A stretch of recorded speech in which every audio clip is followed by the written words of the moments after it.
Chapter 21, Freshman Ball 1. The suit fit perfectly. I wasn't sure if that was a good thing or a deeply unsettling thing, but as I adjusted the tie, I had to admit that the tailor in Maven City knew what they were doing.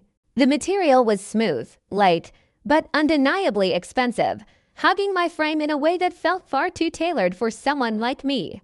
The colors, of course, had been matched to Rachel's dress, because that was a thing couples did. And apparently, we were doing that now. I ran a hand through my hair, sighing at my reflection. No matter how well I cleaned up, there was a strange disconnect between the person in the mirror and the person in my head. But there was no time to dwell on it. Rachel was waiting. I stepped out into the Ophelia dorms, the hallways quieter than usual, most students already preparing for the ball themselves. Rachel's room was just down the hall from mine because of course it was. All of Classa lived here, after all. I knocked once, and after a brief pause, the door opened. And there she was. Rachel stood in the doorway, framed by the warm dorm lights, looking radiant. Her dress was deep sapphire and midnight blue, shifting between the two shades like liquid starlight. It wasn't overly extravagant, but it didn't need to be. The fabric shimmered just enough to highlight her every movement, catching the light in a way that made her seem almost unreal. Her long golden hair cascaded down her shoulders, styled just enough to seem effortless, with a few loose strands framing her face. She looked like she had stepped straight out of a painting, and for just a second, I forgot how to speak. Then, as if noticing my hesitation, she smiled. Bright, confident, effortless. Arthur. She tilted her head slightly, eyeing me up and down. You clean up well. I exhaled a quiet laugh. Not bad, right? She twirled slightly, the hem of her dress shifting like flowing water. Well, she asked, expectantly. I blinked. Well, what? Rachel rolled her eyes. You're supposed to compliment me, Arthur. I opened my mouth, closed it again, and then sighed dramatically. Rachel, you look. I stopped, because saying something casual felt wrong. And so, for once, I just said the truth. You look incredible. For a moment, her eyes searched mine, as if checking for insincerity. Then she grinned, pleased. Good answer. We left the dorms together, stepping into the academy courtyard, where our ride was already waiting. A sleek, black limousine because of course Mythos Academy had luxury vehicles just for transporting students to formal events. And waiting inside, already seated, were Lucifer Windward and Seraphina Zenith. Lucifer sat at ease, his tailored black suit fitting him perfectly, golden hair styled with almost frustrating effortlessness. His verdant green eyes flicked to us the moment we stepped in, something amused but unreadable in his expression. Seraphina, seated beside him, was calm, unreadable as ever, her silver hair framing her face perfectly, her dress a shimmering pale silver that suited her icy demeanor. Rachel slid into the seat across from them, and I followed, settling beside her. Lucifer's gaze flicked to Rachel first, then to me. You actually got him to wear a suit, he remarked, half impressed, half mocking. Rachel grinned, of course. He's my date, after all. Lucifer raised an eyebrow. Seraphina studied me for a moment, her expression neutral, but there was something thoughtful about the way her ice blue eyes flickered between me and Rachel. The door closed behind us, and just like that, we were on our way to the freshman ball. True to limousine standards, the interior was absurdly luxurious, designed for people who had never known inconvenience. Plush leather seats stretched out with far too much space between them, as if the designers had never actually seen people sit before and were worried they might need to lie down at any moment. A mini fridge nestled in the corner hummed softly, stocked with a variety of non-alcoholic drinks. Because while Mythos Academy allowed its students to engage in high-stakes combat and survival exams, they drew the line at wine. Lucifer, ever the conversationalist, leaned back and eyed me curiously. Is this your first ball, Arthur? It was a simple enough question, but considering who I was sitting with, the answer felt almost embarrassingly obvious. As heirs to the world's most powerful families, The three of them had grown up attending events like this. Of course, recognition as official guests at formal balls only came after a certain age, but even before that, they had been paraded around, learning etiquette and social maneuvering before they could legally hold a sword. I shook my head, yeah. My father's just a knight captain, so I never had the opportunity. 15. That was the age when children of knights were finally allowed into noble gatherings not as honored guests, but as functional participants. Nobility, of course, had no such restriction. They could grace ballrooms before they could form complete sentences. Rachel smiled, tilting her head slightly, her sapphire eyes gleaming with amusement. "You must be excited then," she said, her tone somewhere between genuine curiosity and playful teasing. "Your first ball, and you're going with a princess." I exhaled slowly. Yeah, no pressure. The limousine came to a smooth halt, the automatic locks clicking open with pristine efficiency. I stepped out first, straightening my jacket, before turning to offer my hand to Rachel. She accepted, her small fingers lightly curling around mine, stepping out with the kind of grace that had clearly been drilled into her from birth. That was when I noticed the red carpet. And the cameras. A lot of cameras.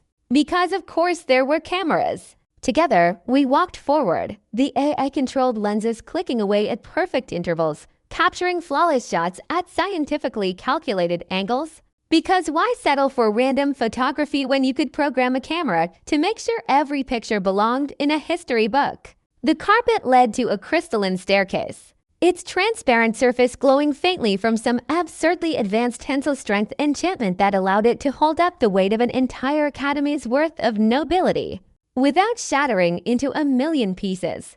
At the top, a professor greeted us with a smile, pushing open the gold-trimmed doors with an ease that suggested he had done this hundreds of times before. And then, the ballroom. A cathedral of wealth and status, stretching high into vaulted ceilings lined with intricate carvings that seemed to move subtly in the chandelier's glow.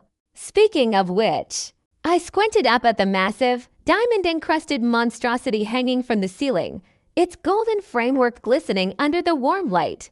How much did that cost?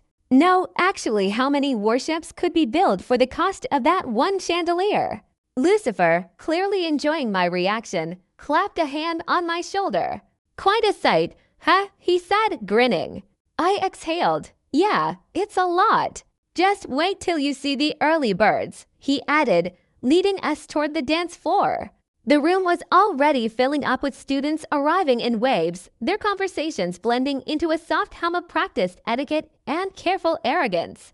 Across the hall, Ian was already entertaining a small crowd, his sharp red eyes glinting mischievously as he engaged in some overly dramatic storytelling, probably about dragons. Jin, standing in a much quieter corner, looked like he was mentally cataloging every spirit in the room, while Ren leaned against a pillar, exuding the kind of controlled aggression that suggested he was here purely because it was mandatory. Rachel took my arm lightly, guiding us further inside.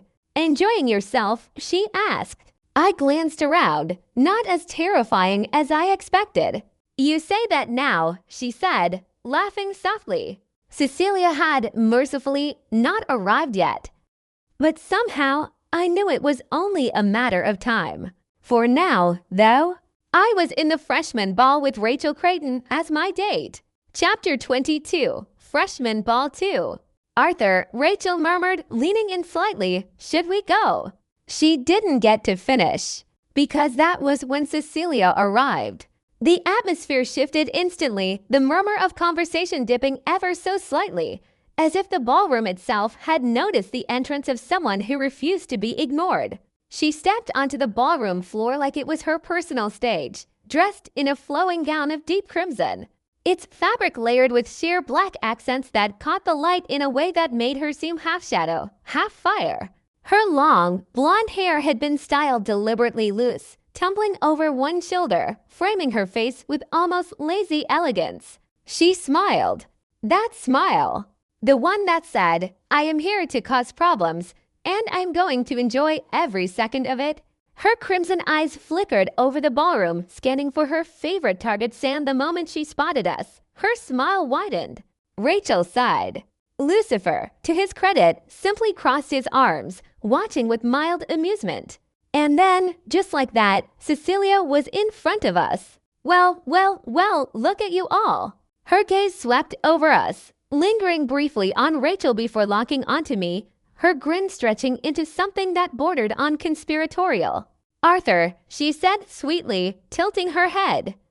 I must say, you do wear a suit rather well. Rachel rolled her eyes. Lucifer just chuckled under his breath. Where's your date? Cecilia, Rachel asked, entirely unimpressed. Cecilia laughed, the sound light, playful, and completely devoid of sincerity. As if I need one, she replied smoothly, I prefer to keep my options open. Ian finally turned from his audience, flashing her a grin. You're late, Chechi. I prefer fashionably late, she corrected, tapping her chin. Besides, I had to make an entrance. That you did, Lucifer said, still amused. Meanwhile, Jin and Ren remained completely detached from the entire conversation. Jin had not moved from his isolated corner, his sharp, calculating gaze flickering over the ballroom, no doubt assessing everyone's mono-signatures for his own amusement. Ren, meanwhile, was pretending we did not exist, still standing near the refreshments table, looking as if he was 2 seconds away from punching someone for looking at him wrong. Cecilia glanced at them briefly, before sighing dramatically. The antisocial duo is in full force tonight, I see. You should go bother them, Rachel suggested dryly. Cecilia smirked. Oh, I will, but first. She turned her attention back to me. Shall we dance later, Art?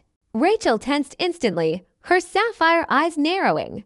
I blinked. UH. Cecilia laughed, twirling a lock of hair between her fingers. Relax, Ray. I'm just teasing, she said, voice dripping with amusement. Rachel clenched her jaw. Lucifer chuckled again, while Ian looked far too entertained by all of this. Cecilia then clapped her hands together, pivoting effortlessly. All right, she sighed. Enough fun for now. But I do expect a dance or two before the night is over. She waved dramatically before sashaying off to find her next source of entertainment. Rachel watched her go, then let out a deep breath. Lucifer just smirked. You two are going to fight one day. Rachel scoffed, obviously. I exhaled slowly, mentally preparing myself for the rest of the night. Something told me it was only just beginning. The clinking of glass rang through the air, cutting through the hum of conversation with effortless precision. It wasn't just the sound, it was the intent behind it. The subtle manipulation of wind magic carrying it just right so that it commanded attention without feeling forced. The room fell silent. At the center of the ballroom, Instructor Nero stood tall, clad in a sleek navy blue suit, looking far too comfortable in an event that many of us were still adjusting to. Welcome, everyone, to the freshman ball at Mythos Academy, he declared, his voice carrying the warmth of a man who knew exactly how to hold a crowd's attention. You are all freshmen at the world's finest institution, destined for greatness and success in your lives post-graduation. He let the words settle, letting the weight of them sink into the gold-trimmed, chandelier-lit air. Then, with a slightly more relaxed tone, he continued. However, life is not just hard work and the pursuit of strength.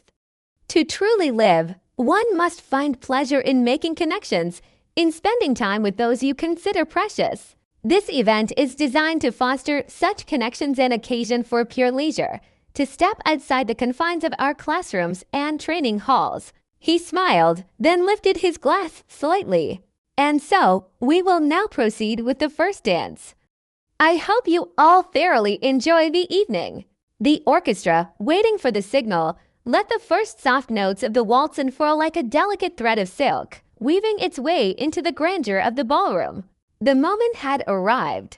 I turned to Rachel, inhaling sharply before dropping into a formal kneel, meeting her gaze squarely. Her sapphire blue eyes met mine, and for a moment, the rest of the room faded into the background.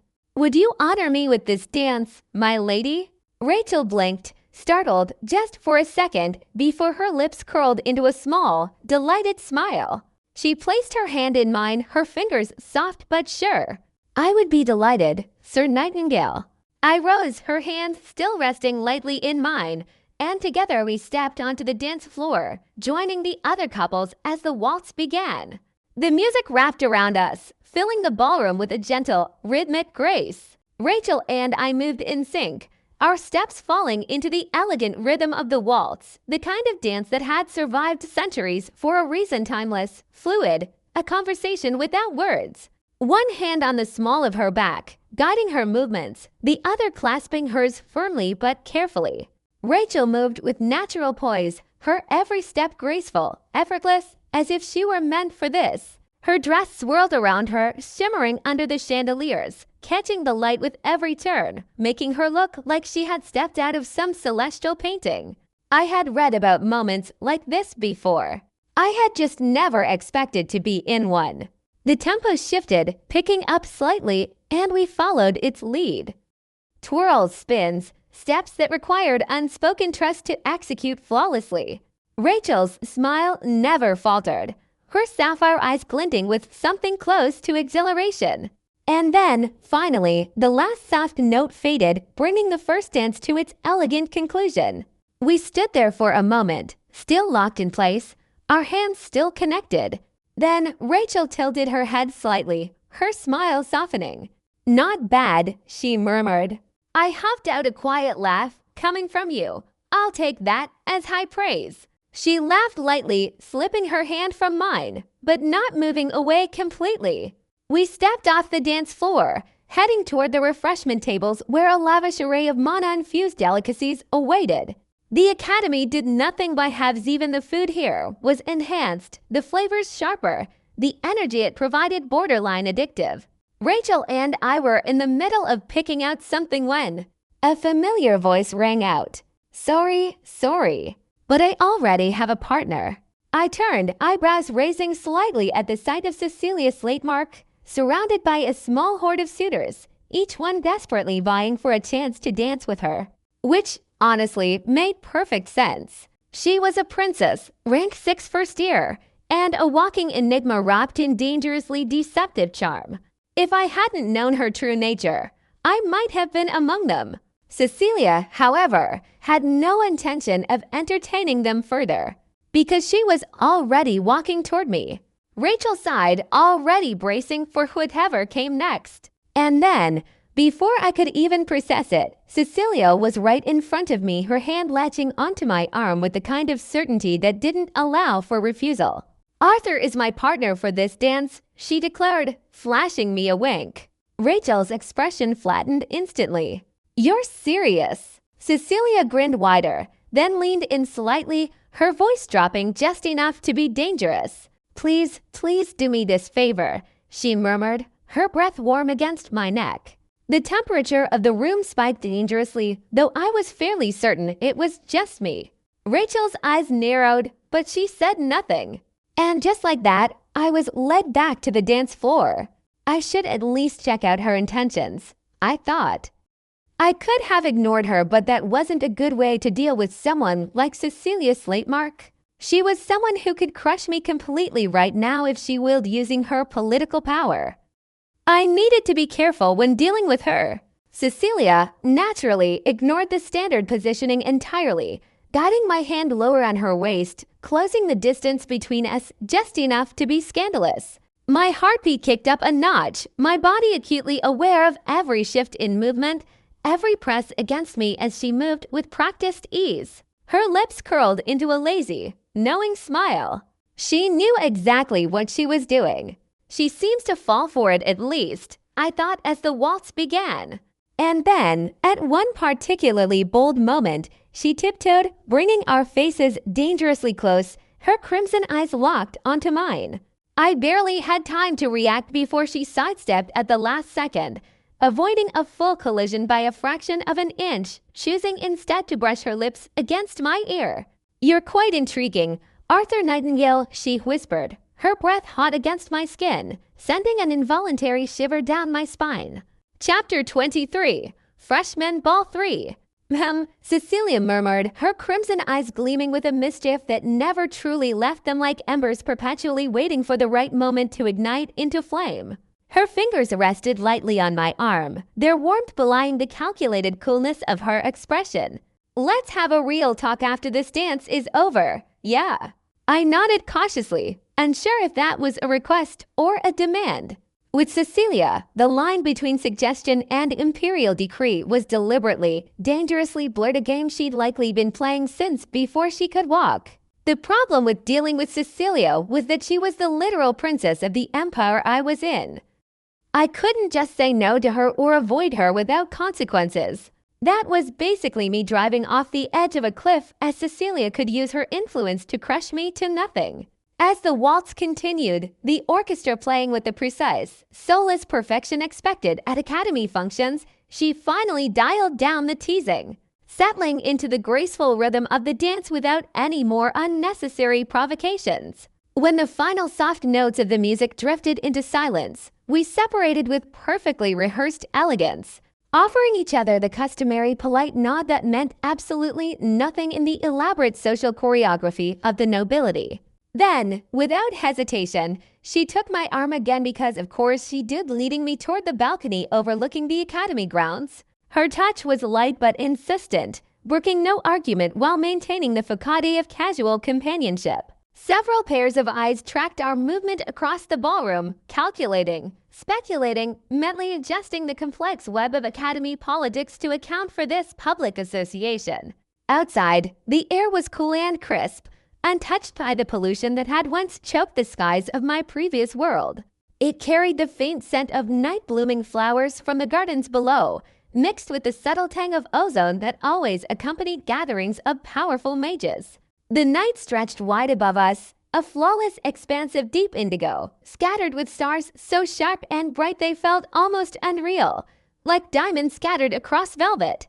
Below, the vast artificial forest next to Ophelia Hall rustled in the wind, its towering trees swaying like silent sentinels under the glow of the full moon. Their leaves whispered secrets in a language older than the academy itself, casting intricate shadow patterns across the manicured lawns and stone pathways. Cecilia leaned forward against the railing, her gaze flickering between me and the expansive world beyond. The moonlight caught in her golden hair, creating a halo effect that somehow made her look both more ethereal and more dangerous, a reminder that beauty and peril often came hand in hand, especially in this world. I exhaled, deciding to cut through the pretense. "All right, what did you want to talk about, Princess?" She smiled, tilting her head toward me, an expression that was never just an expression but a carefully calculated act of amusement, curiosity, and something just slightly dangerous, like watching a cat play with a mouse while deciding whether or not to kill it. "You want to ask me something, right?" "Ask." She tapped one perfectly manicured nail against the stone railing, the soft clicking sound oddly hypnotic in the quiet night. "All right," I said, choosing my battlefield carefully. "Tell me what's between you and Rose." The question hung in the air between us, delicate and potentially explosive. I watched her face for any reaction, any crack in the perfect royal mask. At that, Cecilia tilted her head slightly, her smile widening just a little, not enough to be reassuring, but just enough to be unsettling, like watching a snake adjust its coils before striking.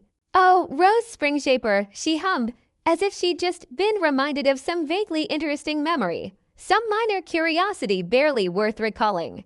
Her tone made the name sound smaller somehow, reduced to a footnote in her personal history. Like me, she was a disciple of the Tower of Magic when we were younger. Before either of us came to Mythos, she traced an idle pattern on the stone with her finger, a rune perhaps, or simply a meaningless design to occupy her hands while her mind calculated her next words.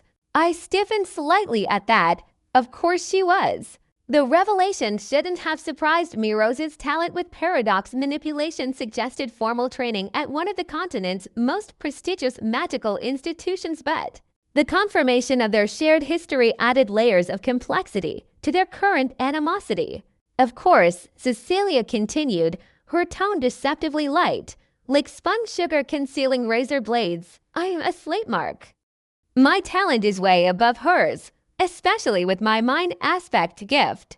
The instructors recognized it immediately. Her words carried the casual cruelty of someone stating an objective truth rather than delivering an insult. She flicked a strand of golden hair over her shoulder, the movement effortless, calculated to draw attention to the perfect line of her neck. The aristocratic angle of her jaw, physical reminders of the bloodline that gave her both power and protection. The little girl could never keep up. No matter how hard she tried, how many hours she spent in the practice chambers, how many tomes she memorized, a hint of something darker flashed in Cecilia's eyes. Not quite satisfaction, but something adjacent to it. It must have been difficult for her. Something about the way she said it made my stomach twist. The implications floated beneath her words like shadows beneath ice, visible but distorted, their true shape impossible to discern. Trust me, I never heard her, she added, waving a hand dismissively, as if dispelling an unspoken accusation. She hurt herself, pushed too hard, reached for things beyond her grasp. Her smile turned contemplative.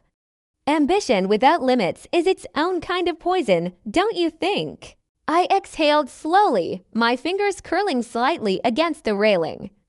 The cool stone grounded me, providing a counterpoint to the heated suspicion rising within. Hurt herself, I repeated, my voice carefully even, giving nothing away while offering her the opportunity to elaborate. Cecilia just smiled, the expression neither confirming nor denying, simply acknowledging that she understood the game we were playing. Her crimson eyes reflected the moonlight, turning them momentarily to pools of blood. I let out a breath. All right. Sometimes, knowing when to retreat was as important as knowing when to advance. Good boy, she murmured, her voice a perfect balance of amusement and condescension, as if I were a particularly clever pet that had performed an unexpected trick. I shivered instinctively, a reaction I couldn't quite suppress. Something primal recognized the danger even as my rational mind maintained its composure. In the world of apex predators, sometimes the best strategy was simply to avoid drawing attention. Before I could react further, a new voice cut through the air, sharp as a blade and twice as pointed. Cecilia! Arthur! Rachel stepped onto the balcony, her golden hair catching the moonlight, her sharp sapphire gaze locking onto Cecilia like a heat-seeking missile. She wore her formal academy uniform with the additional silver sash denoting her saint's status, the fabric seeming to glow with an inner light that matched the subtle aura of purification that always surrounded her. Cecilia, predictably, looked delighted at this new development, like a child who had just been given an unexpected gift. The slight widening of her smile suggested she'd been hoping for this interruption all along. "Are you jealous, Rachel?" she teased, eyes glinting with mischief, voice dripping with mock sympathy. "Did you think I was stealing your precious Arthur away for some nefarious purpose?" She placed a hand over her heart in exaggerated innocence. Rachel sighed loudly, the sound burdened with the weight of 1,000 past confrontations, as if she were the only adult in a room full of misbehaving children. "Of course not," she said, folding her arms across her chest, the picture of righteous indignation. "I'm just worried about him, because someone like you is here." Her emphasis on someone like you carried volumes of unspoken history and judgment. Cecilia placed a hand on her chest, mock-wounded, her expression a masterclass in affected hurt. "How cruel, Rachel, and here I thought we were friends." The last word dripped with irony. "How cute," Rachel shot back, already done with this conversation, her patience visibly wearing thin. Her eyes narrowed slightly, a warning that went beyond words. Cecilia grinned, clearly enjoying the tension she'd created, the power she held in keeping both of us slightly off balance. Rachel turned to me, deliberately shifting her attention as if Cecilia had already ceased to matter. "Come back inside, Arthur. The next dance is starting, and I believe you promised me a waltz." Her tone was firm, expectant, as if she knew I'd follow her command disguised as a request. And she was right, because if I stayed any longer, I was pretty sure Cecilia would ask for something even worse than information about Rose, something that would cost more than just words or time. As expected, the only way to deal with Cecilia is to use Rachel. I thought, grateful for the rescue even as I recognized the irony of trading one manipulative situation for another. But at least Rachel's manipulations were predictable, almost comforting in their familiarity compared to the shark-infested waters of Cecilia's games. I offered Cecilia a polite bow just deep enough to avoid offense, not deep enough to suggest actual deference. Thank you for the dance, princess. It was educational. Why are you doing this, Cecilia? Rachel's voice was calm to calm as she stood on the balcony, her arms crossed, watching the other girl closely. The music from inside had changed to something slower, more melancholic, providing an apt soundtrack to their confrontation. Cecilia tilted her head, the picture of innocent curiosity, though nothing about the princess had ever been truly innocent.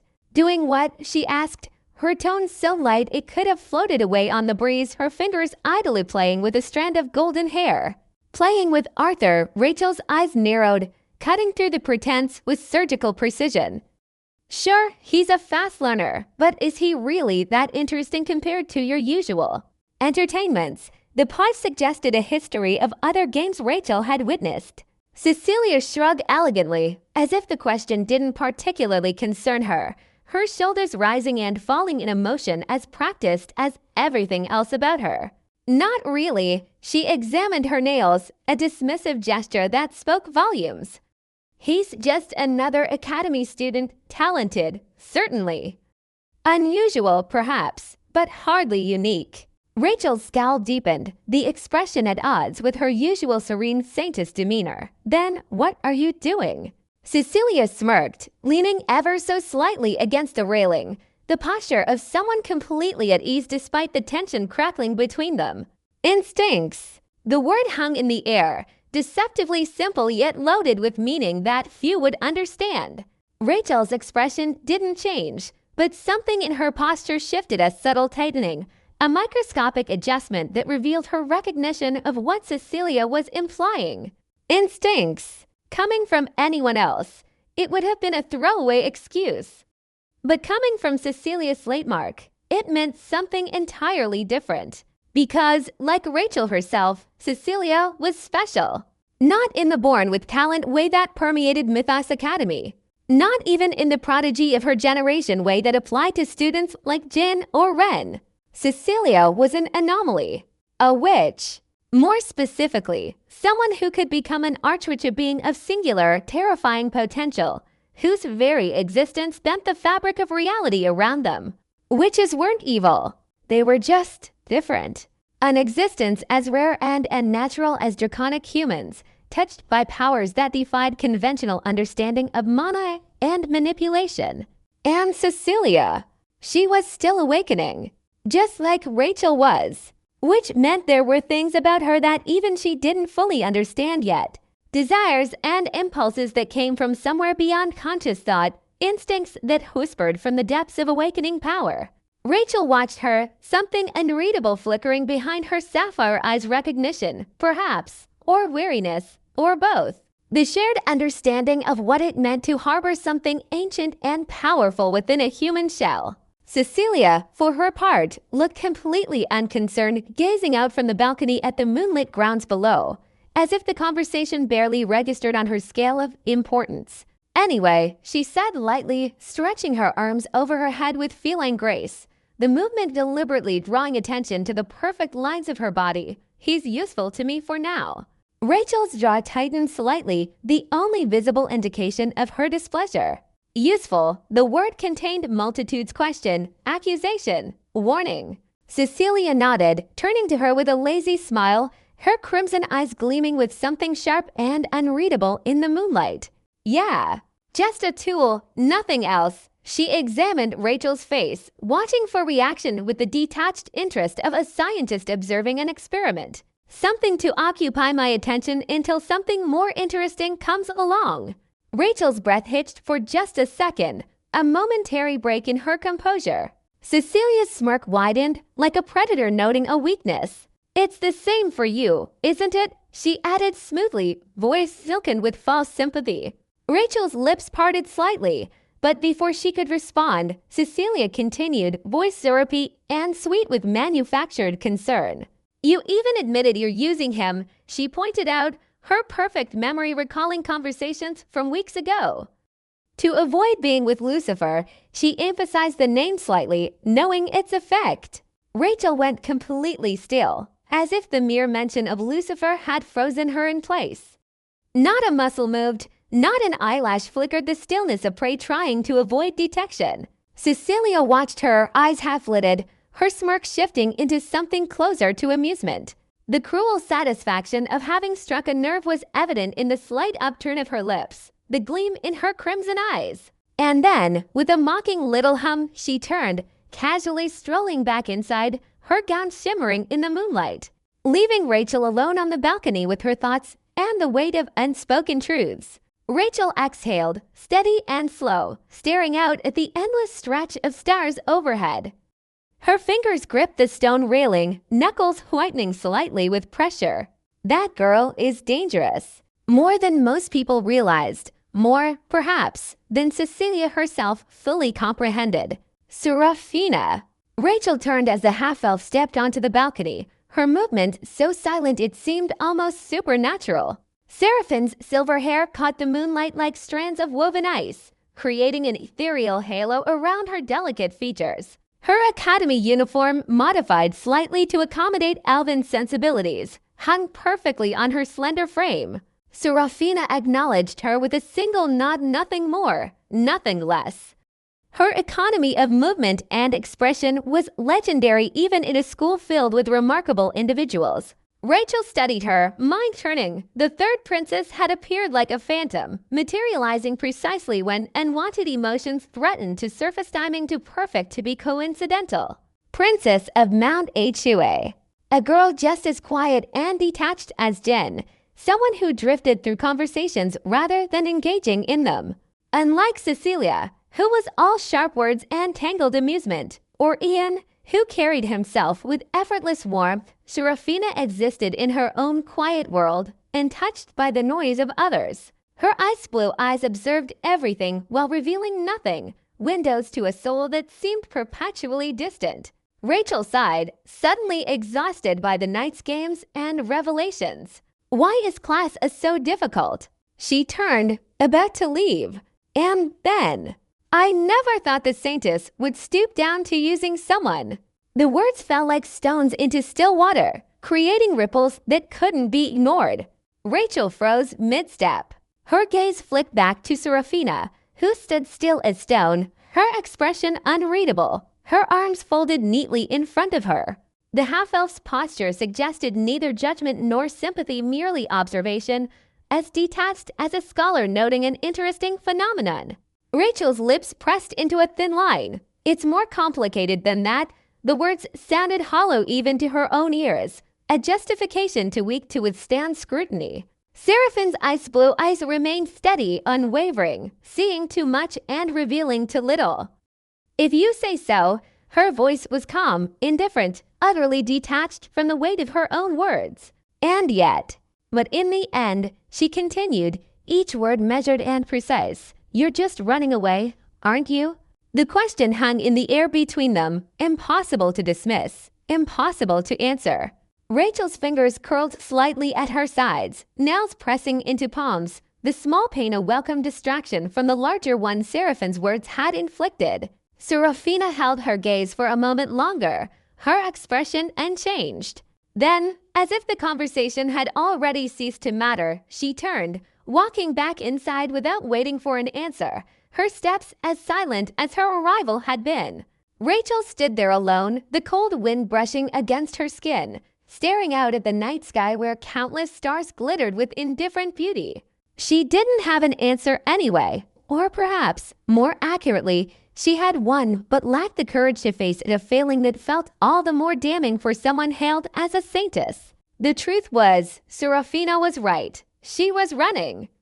Had been running since the moment Lucifer's gaze had lingered too long, since the weight of expectation had become too heavy to bear. Chapter 24, Island Survival 1. You're quite entertaining, aren't you? Cecilia's voice drifted from behind me, smooth and amused, the kind of tone that suggested I was a particularly interesting specimen under glass.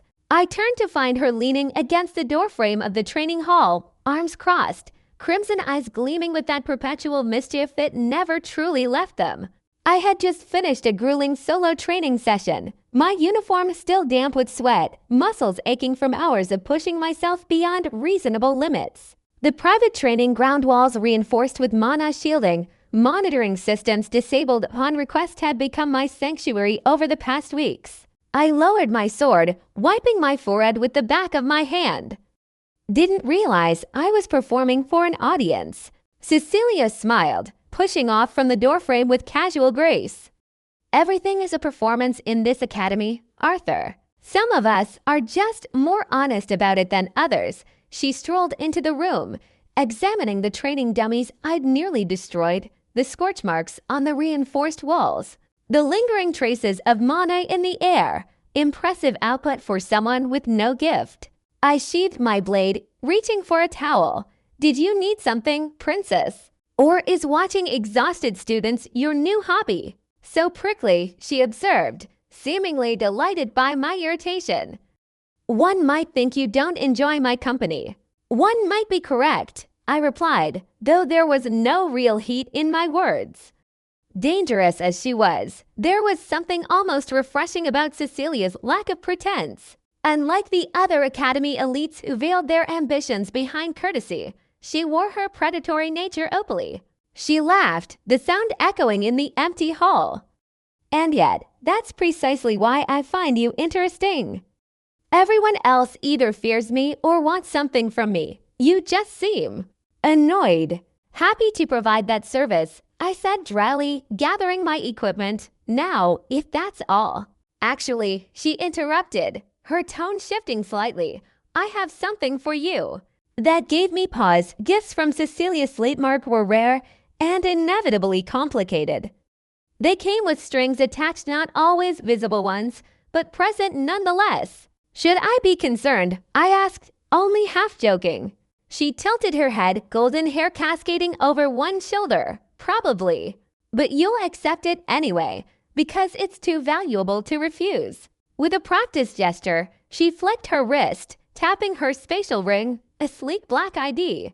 Card materialized between her fingers, the surface gleaming under the training hall lights. She held it out, smirking. For you. I stared at the card, immediately recognizing the imperial seal and the 5 golden stars embossed on its surface. A 5-star adventurer license, one of the most valuable credentials in the Empire. It granted access to restricted areas, high-level missions, rare resources, and protection that would ordinarily be years beyond my reach. What's the catch? I asked, not reaching for it yet. Cecilia's smile widened. No catch. Consider it a gift to someone who amuses me. I raised an eyebrow. You don't do anything without purpose, Cecilia. True, she acknowledged with surprising candor. But sometimes the purpose is simply my own entertainment. You're trying so hard to keep up with the gifted students, pushing yourself in ways that should have broken you by now. She twirled the card between her fingers. I'm curious to see what you'll do with better resources at your disposal. I hesitated, weighing the risk against the benefit. A 5-star license would significantly accelerate my plans, opening doors that would otherwise remain closed for years. It would make acquiring a beast while during fall break infinitely more feasible. This isn't normal Imperial protocol, I observed. These licenses are earned, not given. She shrugged elegantly. Being a princess has its privileges. Besides, the Empire grants these to individuals with potential as well as achievements, as simply expedited the process. After another moment's hesitation, I reached out and took the card, examining its authentication runes. It was genuine Imperial grade, impossible to counterfeit. Double quotes, ... thank you. I said finally, meaning it for exactly 3 seconds. Until Cecilia covered her mouth with a laugh, her crimson eyes gleaming with delight. Are you happy? She teased. Such a serious expression, but your eyes gave you away. For just a moment, you looked like a child receiving their first enchanted toy. Any goodwill I had felt toward her instantly evaporated. I sighed. I hate you. She winked. No, you don't. You're just annoyed that you can't figure me out. She turned to leave, her movements carrying that innate royal grace that seemed woven into her very bones. Use it well, Arthur. I'd hate to think I wasted imperial resources on someone boring. I resisted the urge to throw the ID back at her. Underscore. We gathered in the training hall with all first years, waiting for the instructors to arrive. The hum of quiet conversations filled the air, most of them about rumors of the upcoming midterms. Then the doors swung open and Instructor Nero walked in, his usual calm but authoritative presence settling the room instantly. Attention, first years. The murmuring died down immediately. As you know, midterms are approaching. However, before that, the Academy has arranged a practical evaluation, one designed to prepare you for real-world survival scenarios with all sections. A few students shifted, their expressions mildly intrigued. Nero's gray eyes scanned the room. You will be dropped onto an uninhabited island and expected to survive for 1 week. A noticeable pause. You will not be ranked based on this test. It is not a competition, but an exercise in experience building. However, make no mistake, your performance will be closely observed. The environment will be harsh. You will be expected to forage for food, construct shelter, and defend yourselves against mana beasts. Lucifer, sitting a few feet away, looked unbothered, while Ian grinned like this was the best news he'd heard all week. Rachel, however, furrowed her brows. No groups. Nero tilted his head slightly, amusement flickering through his eyes. That, he said, will be up to you. Cecilia laughed softly under her breath, catching my eye across the room. She winked at me. I had a very bad feeling about this. Chapter 25, Island Survival 2. What's with this sudden island survival nonsense?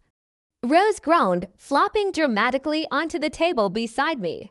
I thought we were supposed to be learning magic and fighting techniques, not playing Castaway. I sighed, rubbing my temple. Yeah, I'm surprised too.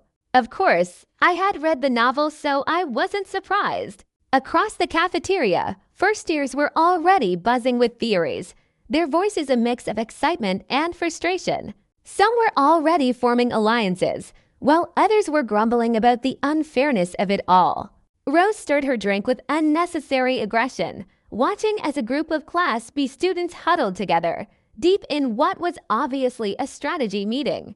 You think this is really just training? She asked. I leaned back, watching the others, maybe. But I doubt it's that simple. Her gaze flicked to me, questioning. This is exactly what Cecilia was talking about, I said. She told me our midterms would be a survival battle royale. But now they're throwing us into something that looks exactly like it, only they're calling it an experience-building exercise. Rose frowned. So what? They're testing the waters. Or setting expectations. I muttered either way. This isn't just a drill. She didn't reply, but the crease between her brows deepened. Across the hall, Rachel was talking with Lucifer, her arms crossed, her expression thoughtful. Ian was grinning ear to ear, clearly far too excited about the idea of being thrown into the wilderness with things to fight. Ren looked deeply unimpressed, and Jin had barely reacted at all, which was on brand. Rose sighed again. So, are you going solo, or? I haven't decided. She pursed her lips. Well, if we run into each other, let's not fight. Agreed, I said, because at this point, I was picking my battles carefully. Underscore. The sun hung high and merciless as the first-year students stood in the Academy's massive teleportation hall, awaiting their inevitable doom. Instructor Nero stood at the front, as collected and unimpressed as ever. Listen carefully, he said, his voice carrying across the hall. The rules of this exercise are simple. A sharp flick of his wrist, and small silver bracelets materialized in front of each of us, hovering in the air. These are your tracking bracelets. I caught mine, examining it. The smooth silver band pulsed faintly, inscribed with runes I couldn't quite recognize. They will log every beast you defeat, Nero continued, as well as every student you defeat. Murmurs rippled through the hall. But before any of you get excited, he said flatly, defeated students are not eliminated. This is not a last man standing exercise. If you lose a fight, you lose points, nothing more. Cecilia, standing a few rows away, caught my eye and winked. I sighed. The island itself is densely populated with mana beasts, Nero continued, and has been divided into different biomes. You will be randomly teleported to various locations, and it is up to you whether to form alliances or go solo. Another wave of Whisper students were already planning. Rose shot me a sideways glance, but I had no time to respond. Because a second later, Nero lifted his hand, and the warp gates activated. A flash of light, a pull of mana, and the world tilted. And then, I landed somewhere entirely new. The cool shade of a dense jungle surrounded me, the scent of damp earth thick in the air, the sound of distant beasts rumbling in the distance. I exhaled, adjusting my stance. Right, I muttered, time to survive. The important thing here wasn't just fighting, it was surviving. Or, more accurately, knowing how not to die on an island filled with hostile mana-infused wildlife, questionable food sources, and students who might decide that knocking their classmates out for extra points was a valid strategy. Luckily, this was where I had an advantage over the noble-born prodigies who had probably never gone a day without prepared meals, enchanted lighting, and servants ensuring their lives remained perfectly comfortable. In my previous world, I was an avid camper, and while I had never set up camp while dodging magical beasts, the fundamental principles of survival remained the same: find shelter, secure food, and don't get eaten. The jungle was thick, humid, and buzzing with unfamiliar sounds. Insects flitted between the trees, larger than they had any right to be, while deeper in the undergrowth, something rustled, moving with a deliberate patience that suggested it wasn't just a passing herbivore. I moved carefully, my sword resting in its sheath, but ready at a moment's notice. I found a small clearing by a stream, the ground dry enough for a decent camp, with a few large trees creating a natural barrier behind me. It was as good a place as any to rest, though I wouldn't risk sleeping here without securing the area first. After gathering a few large leaves and loose vines, I fashioned a simple snare trap, setting it just along the animal trail leading toward the water. If I was lucky, I'd have something to eat by nightfall. If not, I'd need to get more aggressive with my hunting. I crouched by the stream, splashing some water onto my face, letting the coolness ease the heat building in my body from the thick air.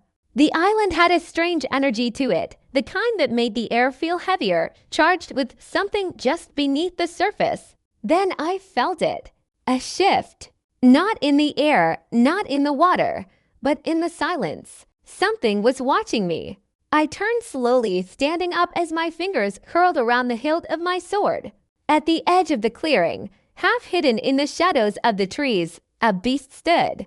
It was massive, its dark fur streaked with faint lines of glowing blue mana, its golden eyes fixed on me with the kind of intelligence that made my skin prickle. Its claws were long enough to gut me in a single swipe, its muscles coiled in anticipation. It wasn't reacting out of instinct, it was measuring me, deciding whether I was worth the effort. I exhaled, adjusting my stance. If I could take it down, I'd get a serious boost in points. If I failed, I'd be limping through the rest of this survival exercise with more than a few broken ribs. It snarled, baring sharp teeth. Then it charged. Chapter 26, Island Survival 3.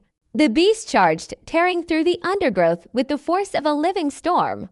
It was fast, faster than anything its size had any right to be, its muscles rippling with raw power as it lunged straight for me. I didn't move, not out of hesitation, but because I knew this was a fight that would be decided in a single moment. My fingers tightened around my sword hilt. I inhaled sharply, mana flooding into my body, but instead of channeling it into aura like a swordsman normally would, I did something different. I used the circle method. It was an idea I had toyed with but never tested in practice. Something that didn't exist in the novel, something that Lucifer himself had never developed in this world. But I had seen it in action before.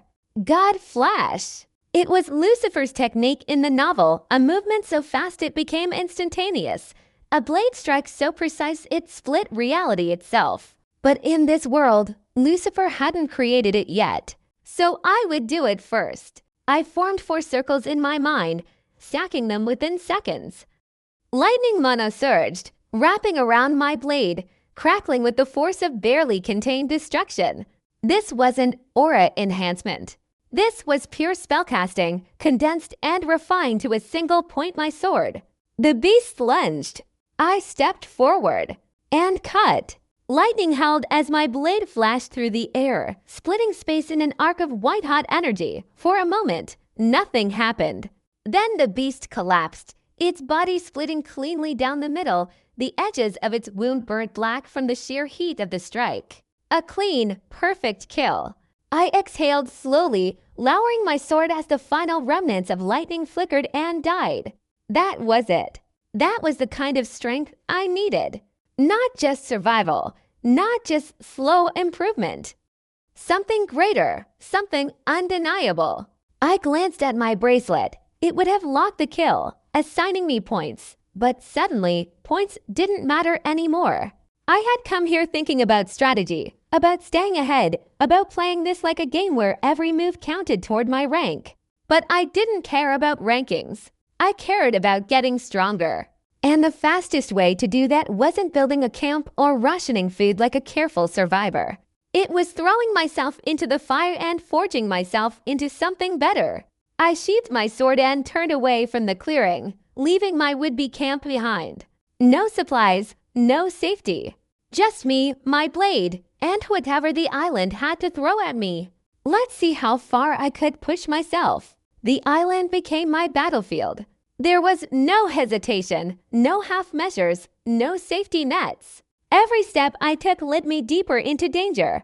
Every breath drawn in the humid air filled with the scent of blood and the electric charge of mana-rich surroundings. I hunted relentlessly.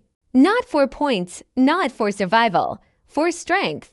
The first beast had been a warm-up, a test of my limits, but now I wasn't just testing, I was tearing through them. A mana-infused panther leapt at me from the undergrowth, its movements too fast for an ordinary eye to track, its fur shimmering with protective enchantments. I moved faster. My sword flashed once, a white-hot arc of lightning-infused steel cutting through the air. God Flash! The panther didn't even have time to react.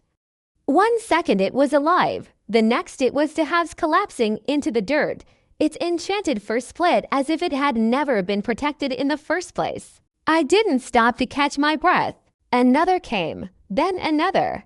A boar with steel-plated tusks charging through the trees like a battering ram. I dodged at the last second, spinning on my heel, sword-raised tempest dance technique in motion. The boar's momentum made it impossible for it to shift direction fast enough. I took 1 step, then another. Each movement compounded my aura's strength, layering the energy on my blade. By the time I swung, the pressure in my strike had doubled, and the air itself cracked apart as I bisected the boar cleanly down the middle. My breathing was heavy now, but not from exhaustion. I was adapting.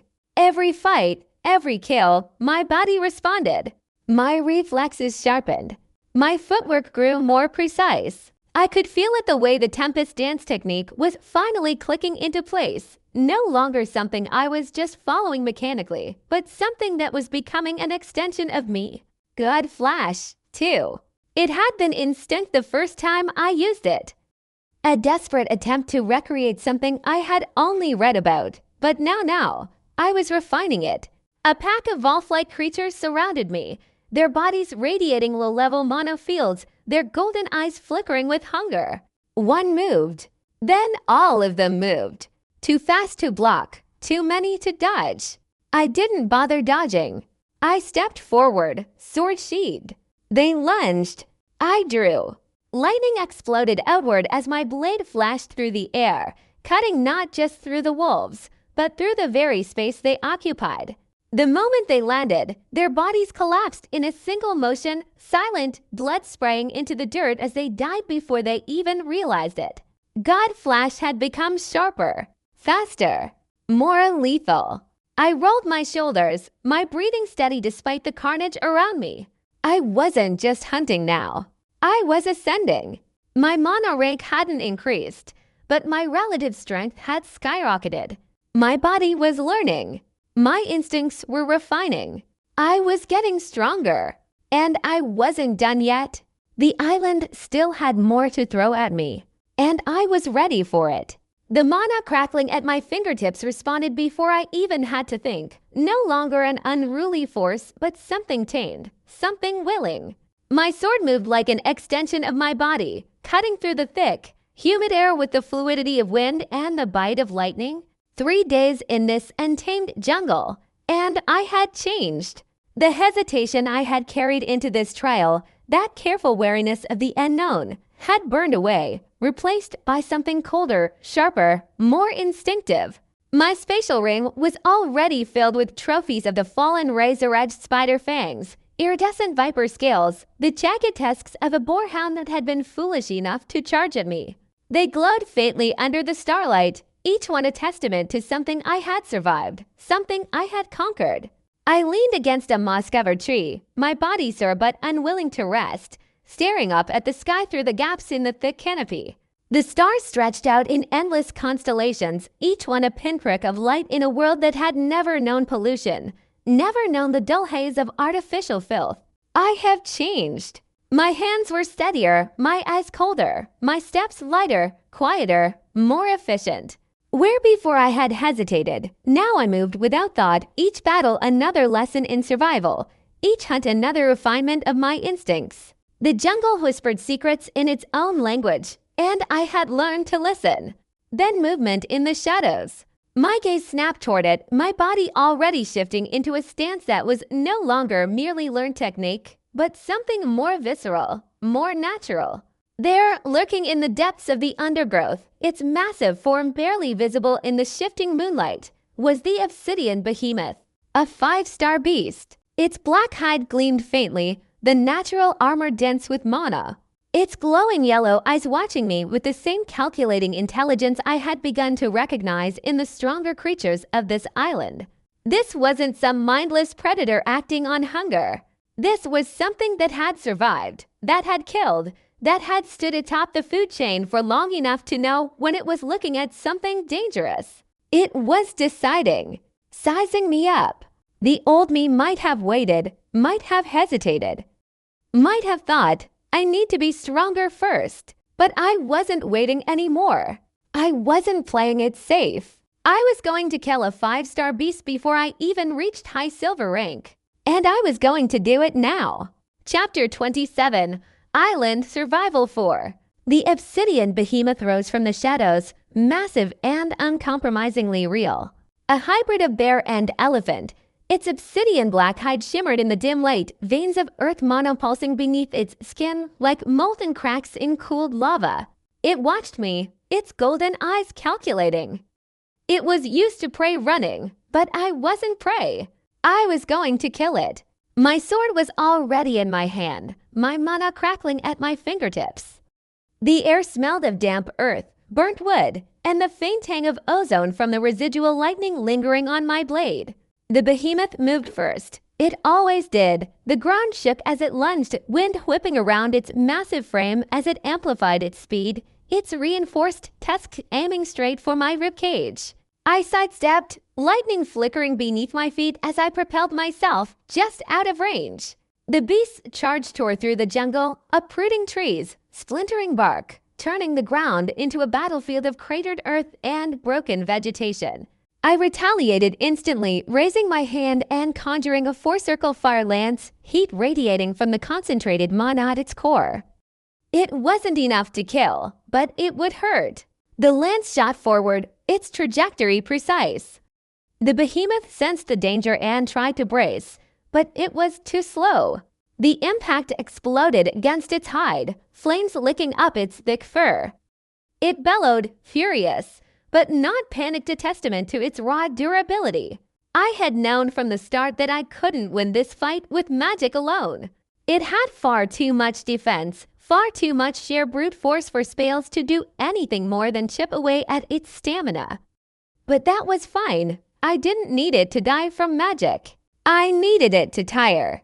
I pushed forward, sword wreathed in flames, using pure speed to maneuver around its massive frame. The first slash left a searing gash along its flank, but it was hardly enough to slow it down. The second nearly took my head off. I barely ducked, rolling beneath a dust of wind hurled from its tusks, the force of it carving a trench into the ground where I had been standing a second ago. Not just brute force, then, I muttered. It was learning, adapting, using its long-range capabilities. Fine, I could adapt too. I conjured a wind blade, sending it toward its exposed side, forcing it to shift position. It barely reacted, the wind slicing against its mana-reinforced hide with minimal effect, but that wasn't the point. The point was to keep it moving. The battle became a relentless exchange of blows, fire meeting wind, steel clashing against reinforced flesh. Every time I thought I had an opening, the behemoth retaliated, its brute strength forcing me back, forcing me to fight harder. This was not an easy fight. And yet, with every attack, with every dodge, I felt myself getting sharper. My instincts, my movements, my use of mana, all of it was becoming more natural, as if I was remembering something rather than learning it anew. I was getting faster. I was getting better. But it wasn't enough. The behemoth's patience finally snapped. It roared, its golden eyes flaring as it went fully on the offensive, no longer fighting to wear me down, but to end this. The moment stretched into deadly clarity. I saw the attack coming. I saw the angle, the way the mana around its tusks condensed, the way the wind bent to its will, amplifying its charge to a speed that I could barely react to. For the first time in this fight, I wasn't going to dodge in time. The realization hit me like a punch to the gut. I could run, escape, rely on the protective artifact given by the Academy to save me from a fatal blow. Or I could move forward, into the attack. Not away, into it. A cold rush of something like fear, but not quite, flooded my veins. And I made my choice. I stepped forward. Lightning surged around me, wrapping my sword in raw mana, but this time it wasn't aura. It was pure spellcasting, condensed, refined. I had practiced God Flash for days, perfecting it, refining it, making it something deadlier than before. But I had never used it like this. Not while charging directly into the jaws of death. The behemoth's attack descended, and so did I. My sword flashed. Not with hesitation, not with fear, but with the certainty of someone who had already decided the outcome. The blade carved through the air, and then it carved through the behemoth. For a moment, neither of us moved. Then the beast staggered, its golden eyes wide, unfocused, its body locking up mid-motion. A second later, it split apart, bisected from shoulder to ribcage, a deep, clean wound that sent a shockwave of mana rippling through the ground. The creature collapsed with a dull thud, the light in its eyes flickering out as the last remnants of mana bled from its form. Silence. I stood there, sword still humming with residual lightning, the weight of the fight settling into my bones. Then I moved, stepping over the corpse, reaching down and placing my hand against its chest. With a sharp pulse of mana, I extracted the mana core from its body. It was large, dense with energy, a 5-star core that pulsed faintly in my palm, filled with the residual strength of the beast I had just killed. We were allowed to take the cores from the creatures we hunted, and this one was mine. I exhaled, slipping it into my spatial ring. Then I turned away, not sparing the beast another glance. I wasn't done yet. Not even close. I had 13,730 points. I glanced down at my bracelet, watching the number glow faintly against the dim jungle light, the sum of every kill I'd made so far. It was a lot more than most students would ever rack up in this test. But it wasn't the best, because Lucifer existed. And Lucifer could casually hunt 5-star beasts, probably bored out of his mind while doing it. Ren and Rachel weren't far behind either. Both of them were high silver rank. To them, fighting a 5-star beast wasn't a desperate battle, it was just a well-calculated effort. I was still mid-silver rank, still weaker on paper. I exhaled, rolling my shoulders, feeling the dull ache creeping through my body. I should rest up a bit, I muttered, though I wasn't entirely convinced I believed it.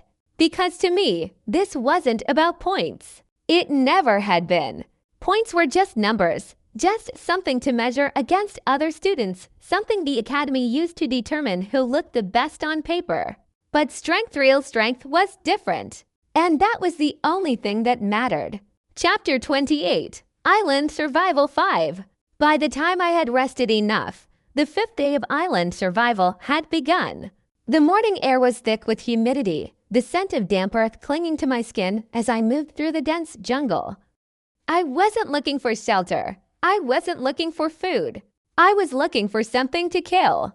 5-star beasts, preferably. Something that would push me further, force me to refine my techniques even more. But instead of a beast, I found something far, far worse. Or rather, she found me. Oh, hi, Arthur. I stopped mid-step. Cecilia sat perched atop a boulder, one leg crossed over the other, her crimson eyes gleaming with obvious amusement. She waved lazily, her tone sweet and insincere, the kind that made your instincts scream at you to run. Something about the air around her felt different, thicker, charged with something that hadn't been there before. Then it hit me. You broke through. She smiled, stretched her arms over her head like she'd just woken from a nap, rather than completely shattered a limit most people struggled with for years. All thanks to you, she said breezily. I finally reached high silver rank. She hopped off the boulder, dusting off her sleeves, then tilted her head slightly. Anyway, she continued, voice still light and playful. Would you be a cutie and hand over your points? I didn't even bother dignifying that with a response. No. She sighed dramatically. Oh, well, I don't really care about them either. Then she smiled, and something in the air shifted. But let's have some fun. And then she was gone. Not literally, but to the untrained eye, it would have seemed that way. 1 second, she was standing there, teasing as always the next. She was right in front of me. Too fast. Too fast. Her hand shot toward my chest, the glow of condensed mana swirling at her fingertips. Move. My body barely reacted in time, instinct screaming as I raised my sword, deflecting her strike by a hair's breadth. The impact rattled through my bones. Cecilia stepped back, blinking once, then grinned. Wow. She actually sounded impressed. I thought that'd be enough to beat you, she mused, tapping a finger against her lips. I licked my lips, every muscle coiled and ready to move. And then, above her head, a crimson crown appeared. My stomach twisted. Cecilia's gift. Witchcraft. A gift that was a birthright, a curse, and a weapon all at once. The reason she was considered an anomaly, something outside the norm. A gift that dragged hell to earth. She was only rank 6, which might have made some people think she wasn't as strong as Rachel or Ren. But that was a lie. Because rank didn't matter. Not when she had this. At full power, Cecilia wasn't any weaker than Rachel. And right now she was looking at me like a cat that had just cornered an interesting little mouse. Gifts were unfair. They were supernatural abilities in a world already ruled by mana, breaking the very rules that define strength and power. They didn't follow logic. They didn't follow balance. And now, one such unfair ability was about to be put on full display. Cecilia raised her hands, the movement fluid, almost graceful, like a conductor about to summon an orchestra. And then magic happened. 3 4-circle spells formed at once, hovering in front of her like summoned stars. They didn't just exist separately. They merged. Spell weaving. I had read about it, seen it in action, but seeing it and experiencing it were 2 entirely different things. The spells fused, their mana signatures twisting together in a way that should have been impossible to control, and yet Cecilia controlled it like it was nothing more than a simple sleight of hand. It happened in the blink of an eye. Damn! I reacted instantly, summoning a flame lance and launching it forward. The fiery spear collided with her woven spell, detonating in a flash of mana. But it wasn't enough. The merged spell warped, shifting, contorting its form instead of breaking apart. That was the unfairness of witchcraft. I could feel the distortion in her mana, the way it bent in ways it shouldn't. I moved. My sword ignited with aura, and I dodged the bulk of the warped magic, feeling the heat of it graze my skin, even through my mana reinforcement. What little of the spell that remained, I cut through, the backlash shattering against my blade as I forced my way past it. Cecilia smirked, tucking a lock of golden red hair behind her ear, watching me with something between amusement and genuine interest. Impressive, she murmured. I barely registered the compliment. I was already thinking 3 steps ahead. God Flash! That was my only way to win this. Cecilia had a higher rank, a gift, and a natural mastery of magic that made her a nightmare to fight. The only advantage I had was speed, and if I was going to win, I had to use it perfectly. I exhaled, my grip tightening around my sword. I needed an opening. A clean, precise moment to land God Flash properly. Anything less than perfect wouldn't work on her. Cecilia snapped her fingers. The moment she moved, I did too. I threw myself into a tight, controlled spin, narrowly avoiding 3 condensed spheres of fire magic that seared through the air where my head had just been. I lunged forward, closing the distance, but she simply glided back, her feet barely touching the ground. Then she countered instantly, a burst of mana distortion warping the air, twisting reality just enough to throw off my movement. I stumbled, barely catching myself as her palm shot toward my ribs, glowing with the telltale crimson shimmer of compressed energy. I had a fraction of a second to act. I let my balance tip deliberately, letting the force of my own momentum pull me just out of range, spinning around her extended arm. This was it. My sword ignited with lightning, the blade humming with compressed energy. I lunged forward.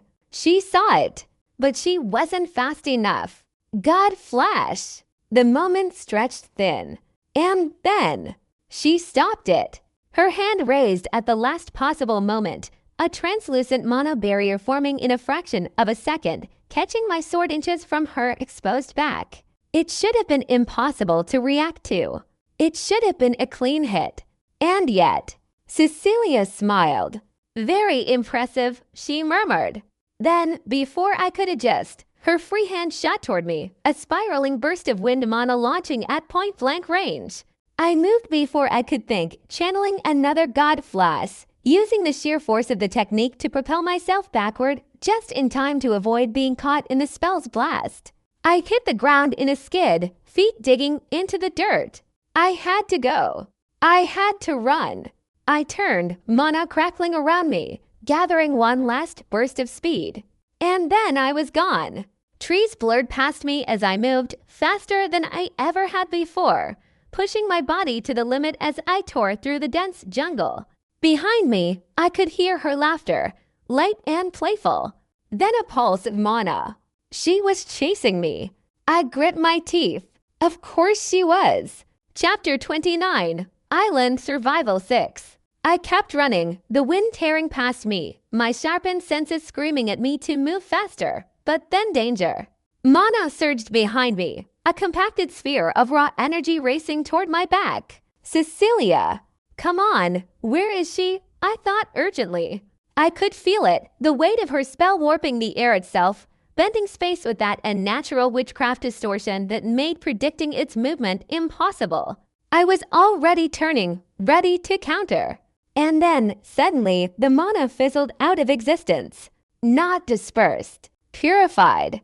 The raw, chaotic force of Cecilia's spell simply dissolved, like a storm cloud wiped clean from the sky. I knew only one person who could do that. I skidded to a halt, my eyes narrowing as I looked ahead. And there she was, Rachel Creighton. Finally, I sighed internally. It took too much time to find her to deal with Cecilia's antics. She stood calmly, golden light still radiating from her extended hand, her sapphire eyes locked onto Cecilia, who had also stopped a few paces behind me, looking far too amused for someone whose attack had just been erased from existence. Rachel's presence felt different here, out in the wild, away from the academy halls.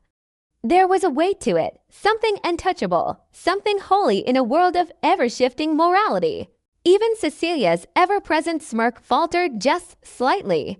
"Rachel," she mused, tilting her head. Now why are you interfering?"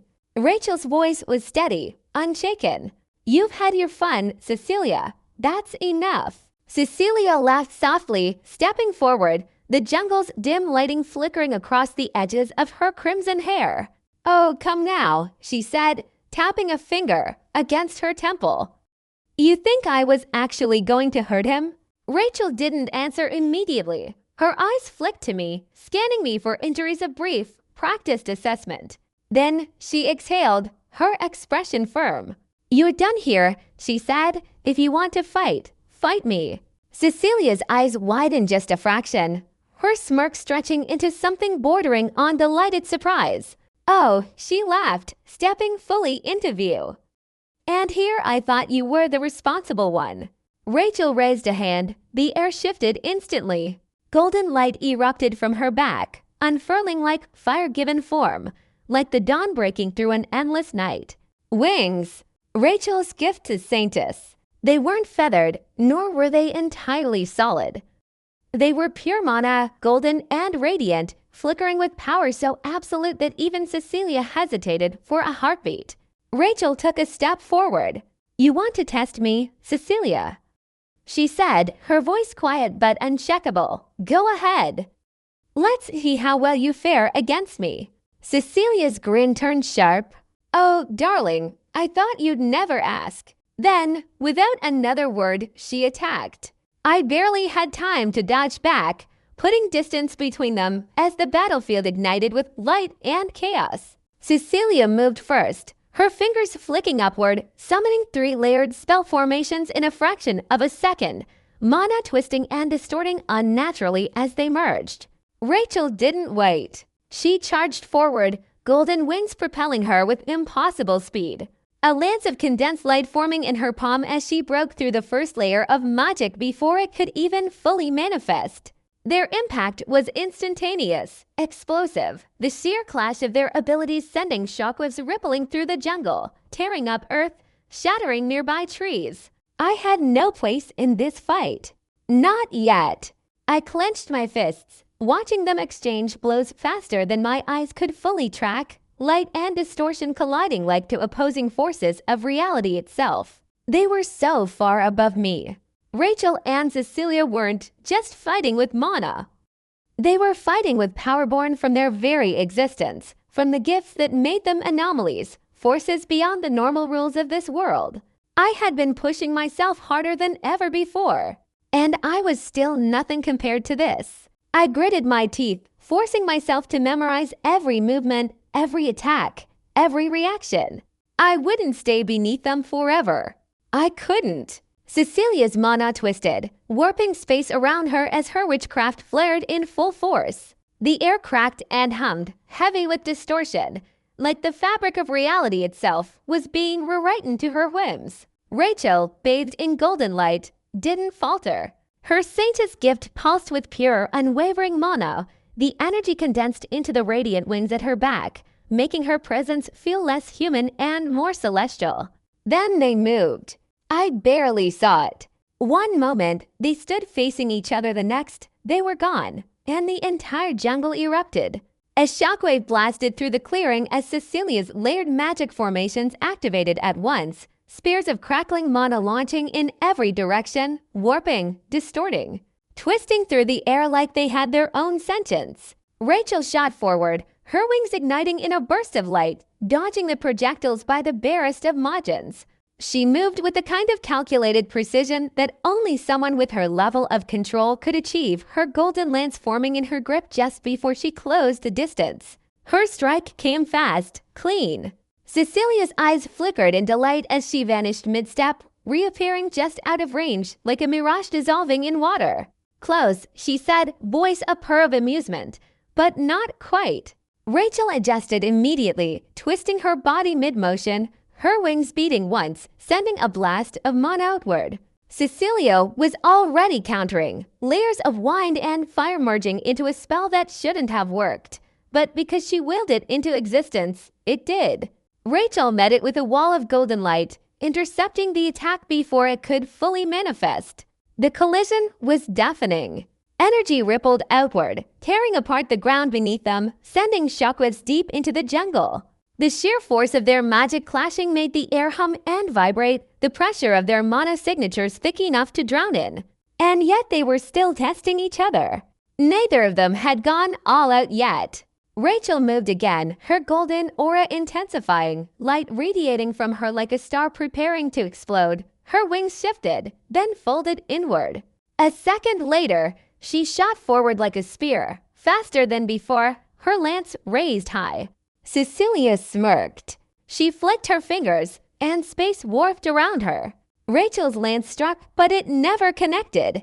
Instead, her attack was dragged into Cecilia's distortion field, bending mid-flight, curving away from its intended target.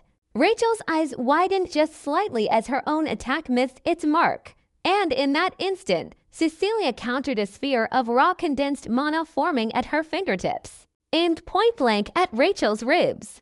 The explosion rocked the air, golden light crashing against crimson chaos. Rachel was sent hurtling backward, but before she could even touch the ground, her wings unfurled sharply, catching her midair. Her body spun once, adjusting, and then she landed barely phased, her eyes narrowing in understanding. Cecilia dusted off her sleeves, her smirk widening. "Figured it out yet?" she asked. Rachel exhaled. "I see it now," she murmured. She adjusted her grip on her lance, her golden aura shifting, refining. And just like that, they clashed again.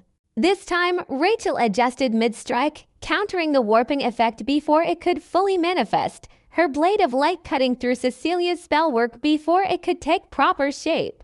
Cecilia twisted, her hand forming a series of rapid symbols in the air, her mana output increasing to counter Rachel's sheer force. I could barely keep up. The jungle turned into a battleground of light and distortion, golden and crimson clashing in an endless backhand forth, the ground beneath them cracking apart, trees shattering under the pressure. Neither of them were letting up. Cecilia was pushing Rachel to her absolute limit, forcing her to react, to adapt, to refine her control over her gift even further. Rachel was keeping up. She wasn't just fighting, she was learning. Every spell, every attack, every trick Cecilia threw at her, she countered a fraction faster than the last time. And then, just as suddenly as it had started, it stopped.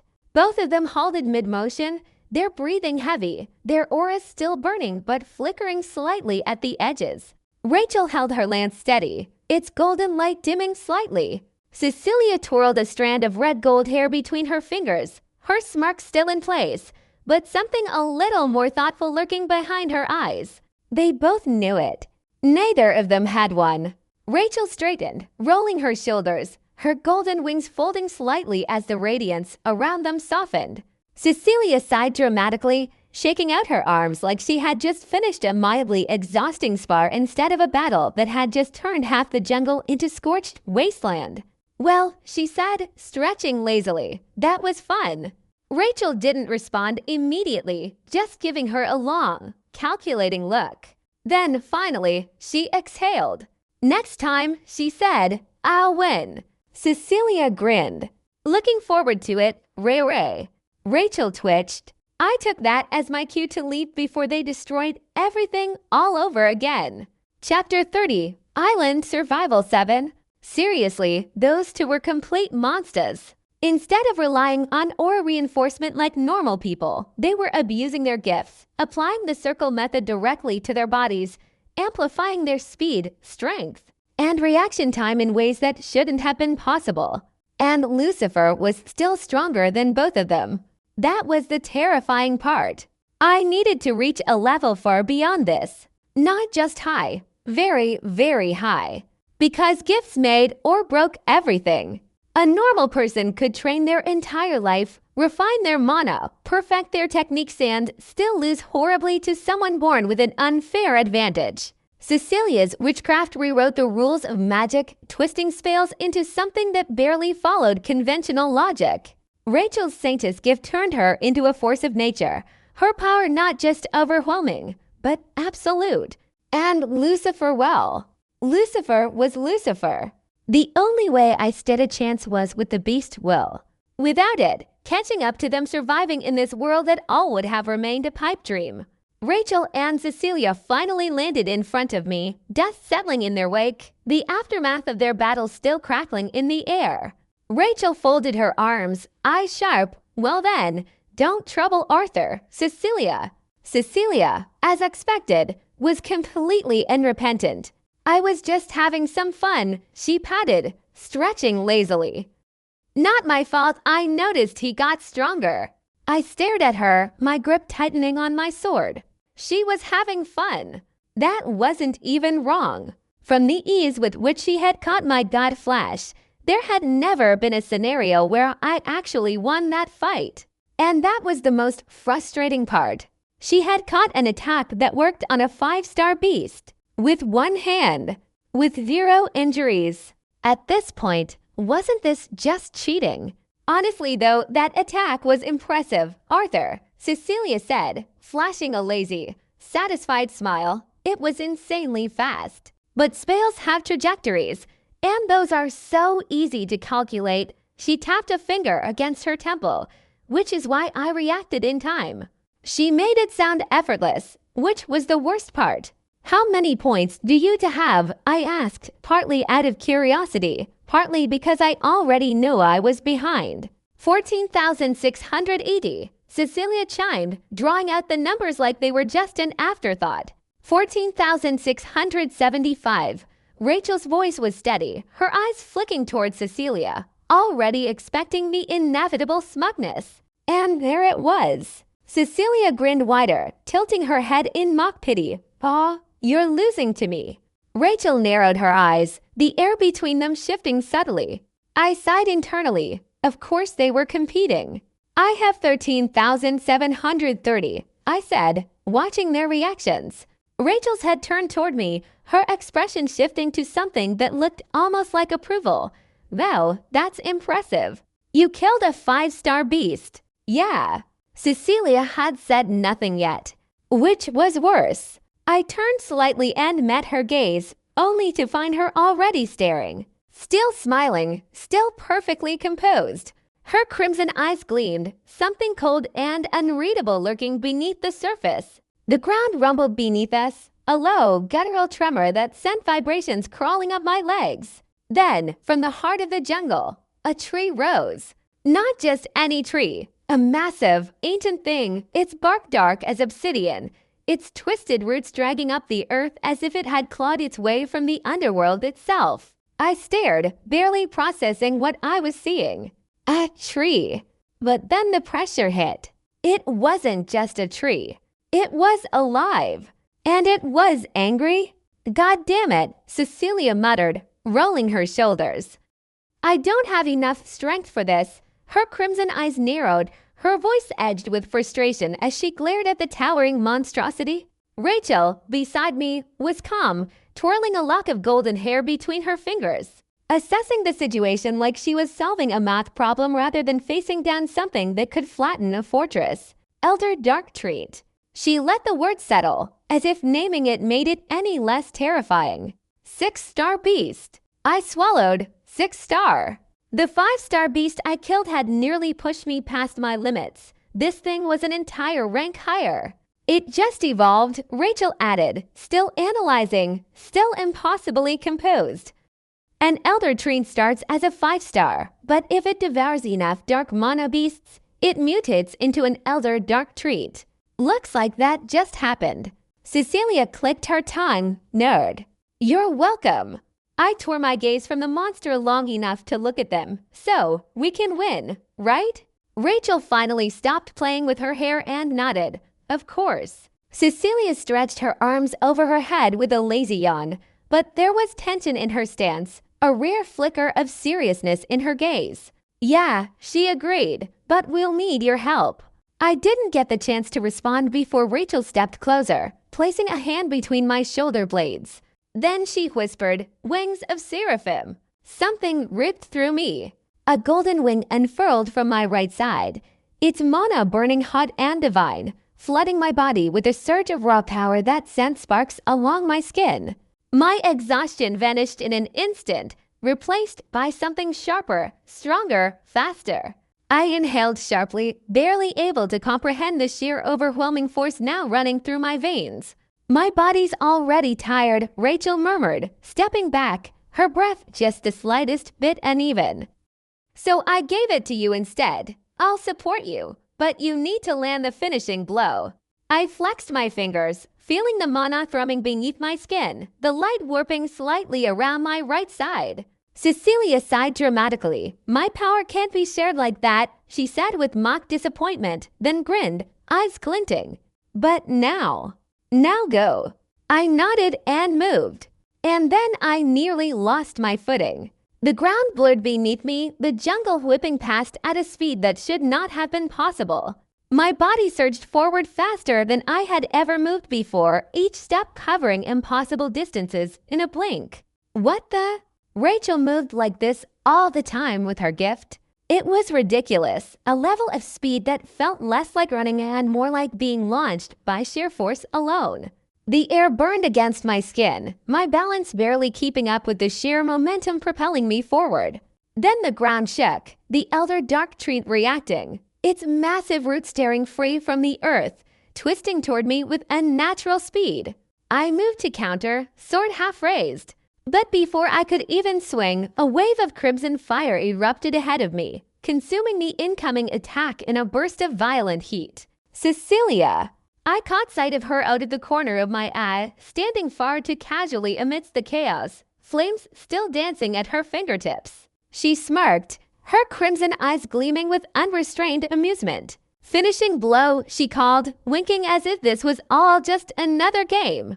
I didn't hesitate. I kicked off the ground, lightning surging around my blade as I shot upward, straight for the tree's core.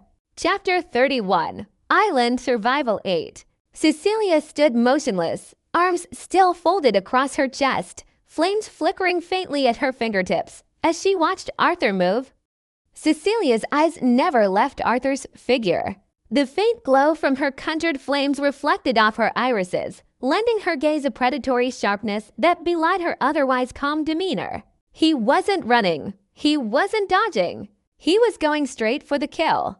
Even now, after everything she had seen after witnessing each of Arthur's inconceivable leaps in power, this was still reckless beyond reason. The tension in her body was palpable.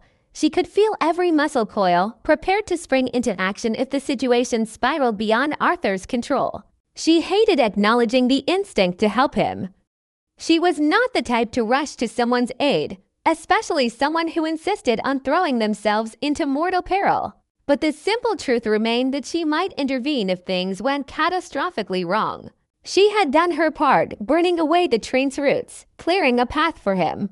Rachel had done hers, using the Sanctus gift to push him beyond limits that any other human would have already shattered.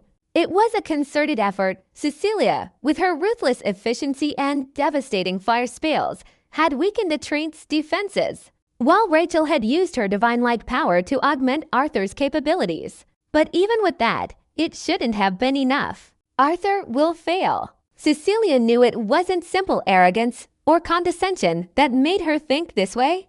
She was an experienced combatant, well-versed in the intricacies of mana, the weaknesses of monsters, and the true danger posed by a 6-star beast. She had watched Arthur fight and had seen his rapid, almost unnatural improvement over a shockingly short period. His ability to adapt in battle faster than most experienced warriors, let alone a young student, was uncanny.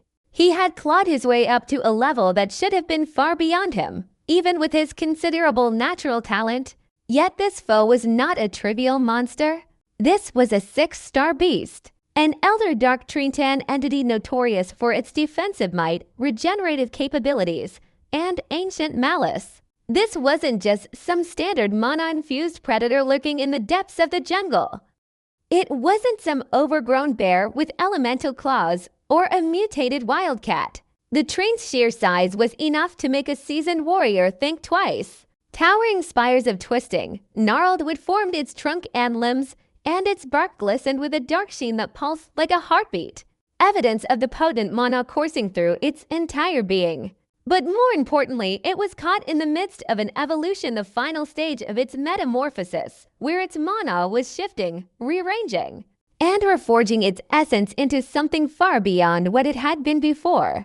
In that unstable state, it was dangerous in a way that defied logic, unpredictably powerful, capable of unleashing bizarre new abilities, its vitality and mana output skyrocketing in sudden bursts. Yet Arthur was still charging in, heedless of the danger. Cecilia's gaze flickered over to Rachel, who stood beside her in relative calm.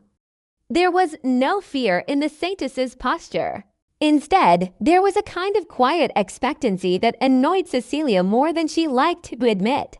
Rachel wasn't watching like someone who expected Arthur to fail. She was watching like someone who had already seen the outcome. The elder dark tree roared, its sound reverberating through the jungle. Vines and heavy branches rattled as nearby smaller creatures looking predators or opportunistic scavengers scattered in fear. The roar felt like a catalyst, shifting the entire battlefield into motion. Energy crackled in the air, dark mana pulsing out of the tree in intangible waves. Its limbs, which had seemed almost stationary, moved with startling speed, each twisted branch cracking the earth beneath it. Roots snaked forward and lashed out like spears, thick with condensed dark mana that hissed and snapped around their tips. Arthur was right in its path. Cecilia's instincts flared, and she almost moved to intervene.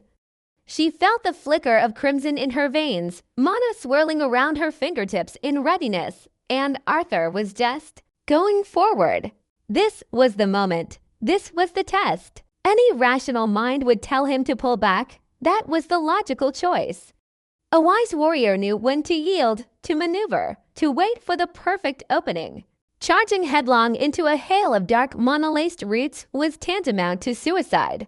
Even with Rachel's power enhancing him, even with his impossible speed, Arthur could hardly be expected to break through that kind of counter. Cecilia almost sneered at the inevitability of it. The Academy's protective artifact would activate, shield him from death, and Arthur would be knocked out of the fight, proving the limit of his reckless approach. Except, Arthur didn't retreat. He didn't hesitate, not even for a second. A wave of both incredulity and reluctant admiration swept through Cecilia. Her fingers curled slightly at her sides, the flames dancing at the tips. She didn't want to admit any admiration for him, but she couldn't deny the rush of adrenaline at watching someone throw everything they had into one decisive blow. It was horrifying and exhilarating all at once. He was going forward, straight into absolute danger, straight into certain defeat. "You complete idiot," she thought, an ironic twist to her lips. In the next heartbeat, something shifted around Arthur. What had initially looked like the crackle of electricity, remnants of his typical lightning-based technique, suddenly transformed before her very eyes. It was as if the very nature of his mana had changed, evolving in perfect synchrony with the saintess gift coursing through him. Lightning flared around him, no, not lightning. It was something else entirely, something brighter, something that carried the scorching purity of divinity, light magic. Rachel's saintess gift had woven itself into his mana, intertwining with his technique. God Flash, Arthur's prized lightning step and strike, had become something new, an amalgamation of raw speed and holy radiance. Where once the crackling arcs of electricity looked erratic, now they glowed with a razor-sharp, near-blinding brilliance. Cecilia felt the intensity of it even from her vantage point. It prickled along her skin, a tingling sensation that was at once alien and strangely awe-inspiring. God Flash had changed. It no longer felt like the destructive chaos of storm clouds. Instead, the aura around Arthur was something purer, something sharper, the overwhelming radiance of Rachel's saintess gift, compressed into a single, unstoppable strike. That purity clashed in the air with the Trinit's dark mana, bright against shadow, holy against corrupted might. Cecilia barely had time to register this transformation before Arthur vanished. To Cecilia, it felt as though the world had blinked.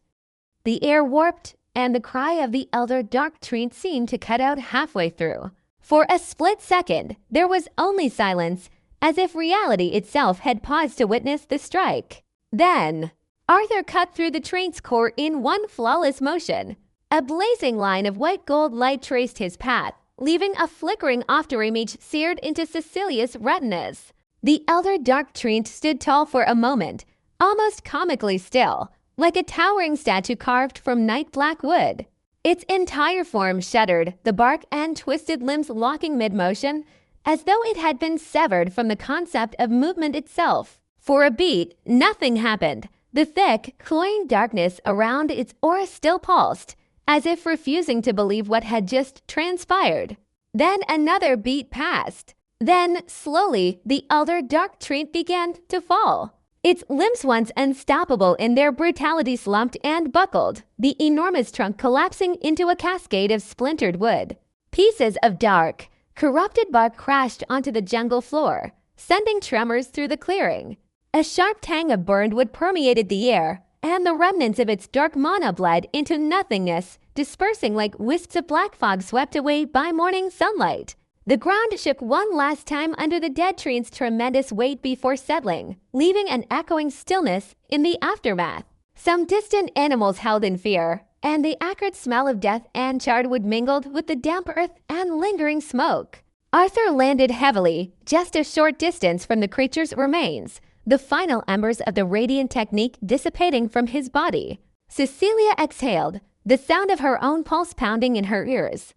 The fury of the battle had been so brief, yet so intense. She had expected Arthur to fail.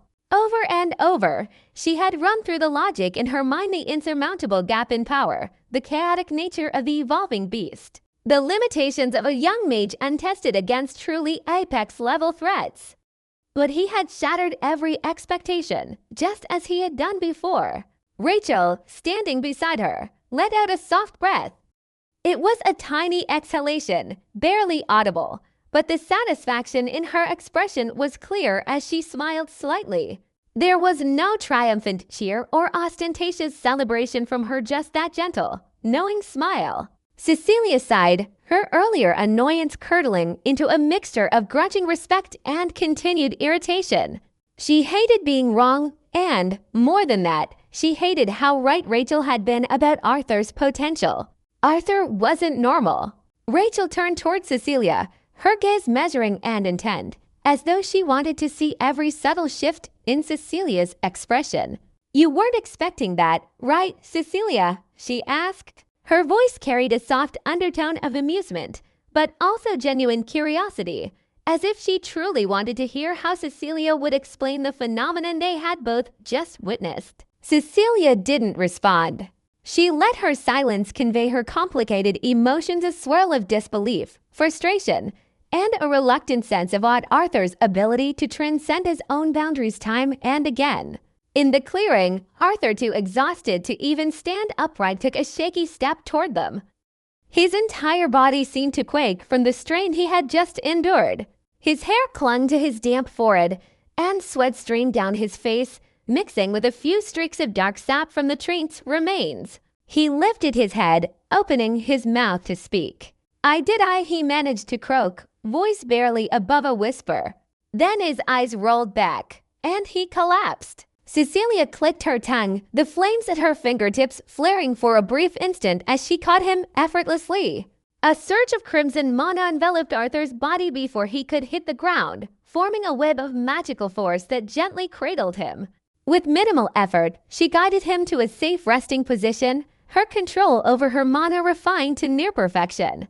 "Idiot," she muttered, feeling the weight of him, hearing the rasp of his shallow breaths. Despite the exasperation in her voice, she held him with care, ensuring his injuries wouldn't worsen.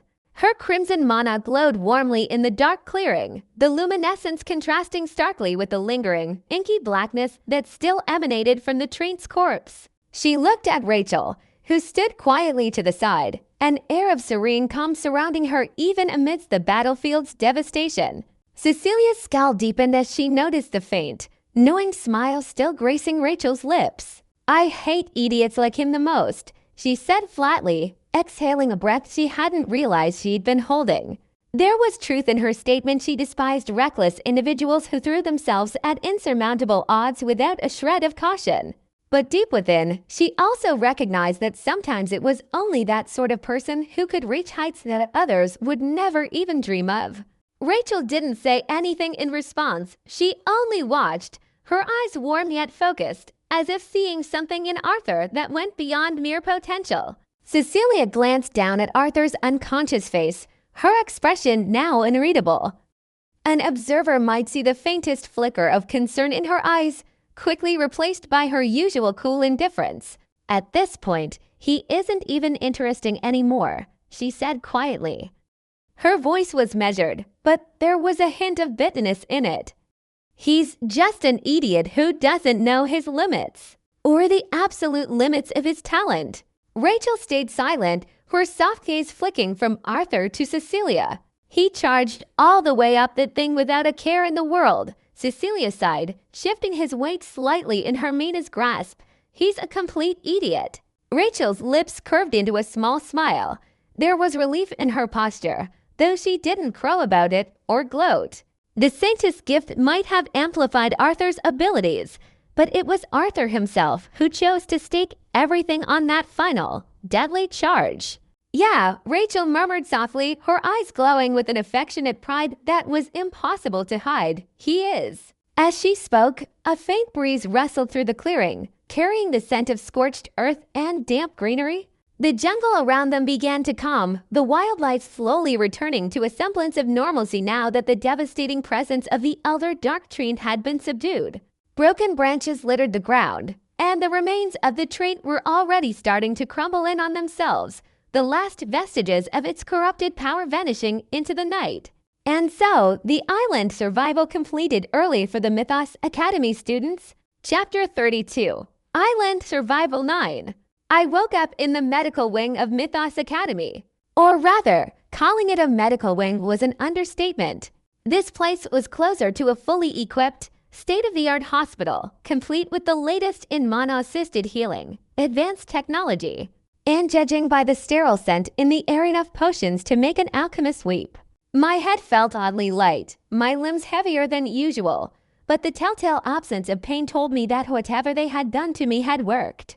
"Oh, you're finally awake." A cheerful voice rang out, and I turned my head to see a nurse approaching, her uniform perfectly pressed, her smile as bright as if she weren't speaking to someone who had very nearly gotten flattened by a 6-star beast. "You were mostly suffering from overexertion and exhaustion, but you're fine now after some treatment," she said, giving me a quick 1 silver, nodding to herself in satisfaction.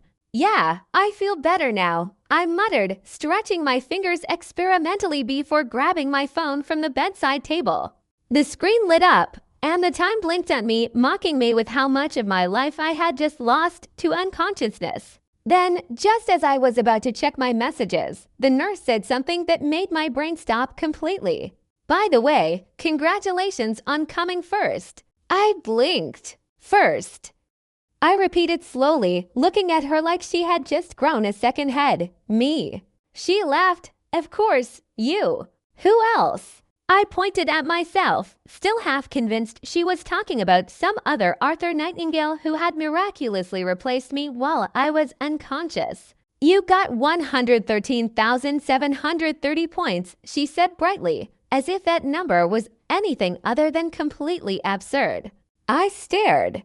"My rank isn't first, though," I pointed out automatically, grasping onto the one logical fact I could still process. Ranks only change twice a year.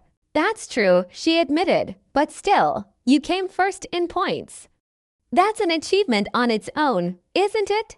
I barely managed to mumble a thank you before my fingers moved on instinct, opening the Academy's website, scrolling straight to the rankings. And then I froze. It was right there, in bold letters. Arthur Nightingale minus 113,730 points. First place. I stared at Lucifer's name. Lucifer Windward minus 56,893 points. I doubled his points. I had actually doubled the score of second place. Lucifer, the strongest student among the first years. The one person everyone, including myself, had assumed would dominate this survival test without effort. And I had beaten him. Not by a little, by a lot. Because I had killed a 6-star beast. I let my phone drop onto my lap, my brain still catching up with the sheer weight of what this meant. This is something to be happy about, I decided, but not too much. I had come first, yes, but not on my own. Rachel's gift had pushed my body beyond exhaustion. Cecilia's magic had cleared my path. And even then, the Elder Dark Treant hadn't been a true 6-star beast, it had been mid-evolution, caught at a moment of instability that I had exploited. If any of those factors had been even slightly different, I wouldn't be lying here in a comfortable bed with a ridiculous number of points to my name. I'd be unconscious, or worse, recovering from an absolute defeat. The thought was enough to keep me grounded. Then the door swung open. "Oh, you're awake." Rose's voice filled the room, full of relief and energy, her auburn eyes bright with concern. She rushed over, moving quickly, but there was something off about the way she did it, like she was escaping from something rather than heading toward me. I found out why a second later. "Hi, Art." Cecilia stepped inside, yawning lightly, her posture relaxed, completely at ease, as if she had just rolled out of bed and decided to cause trouble.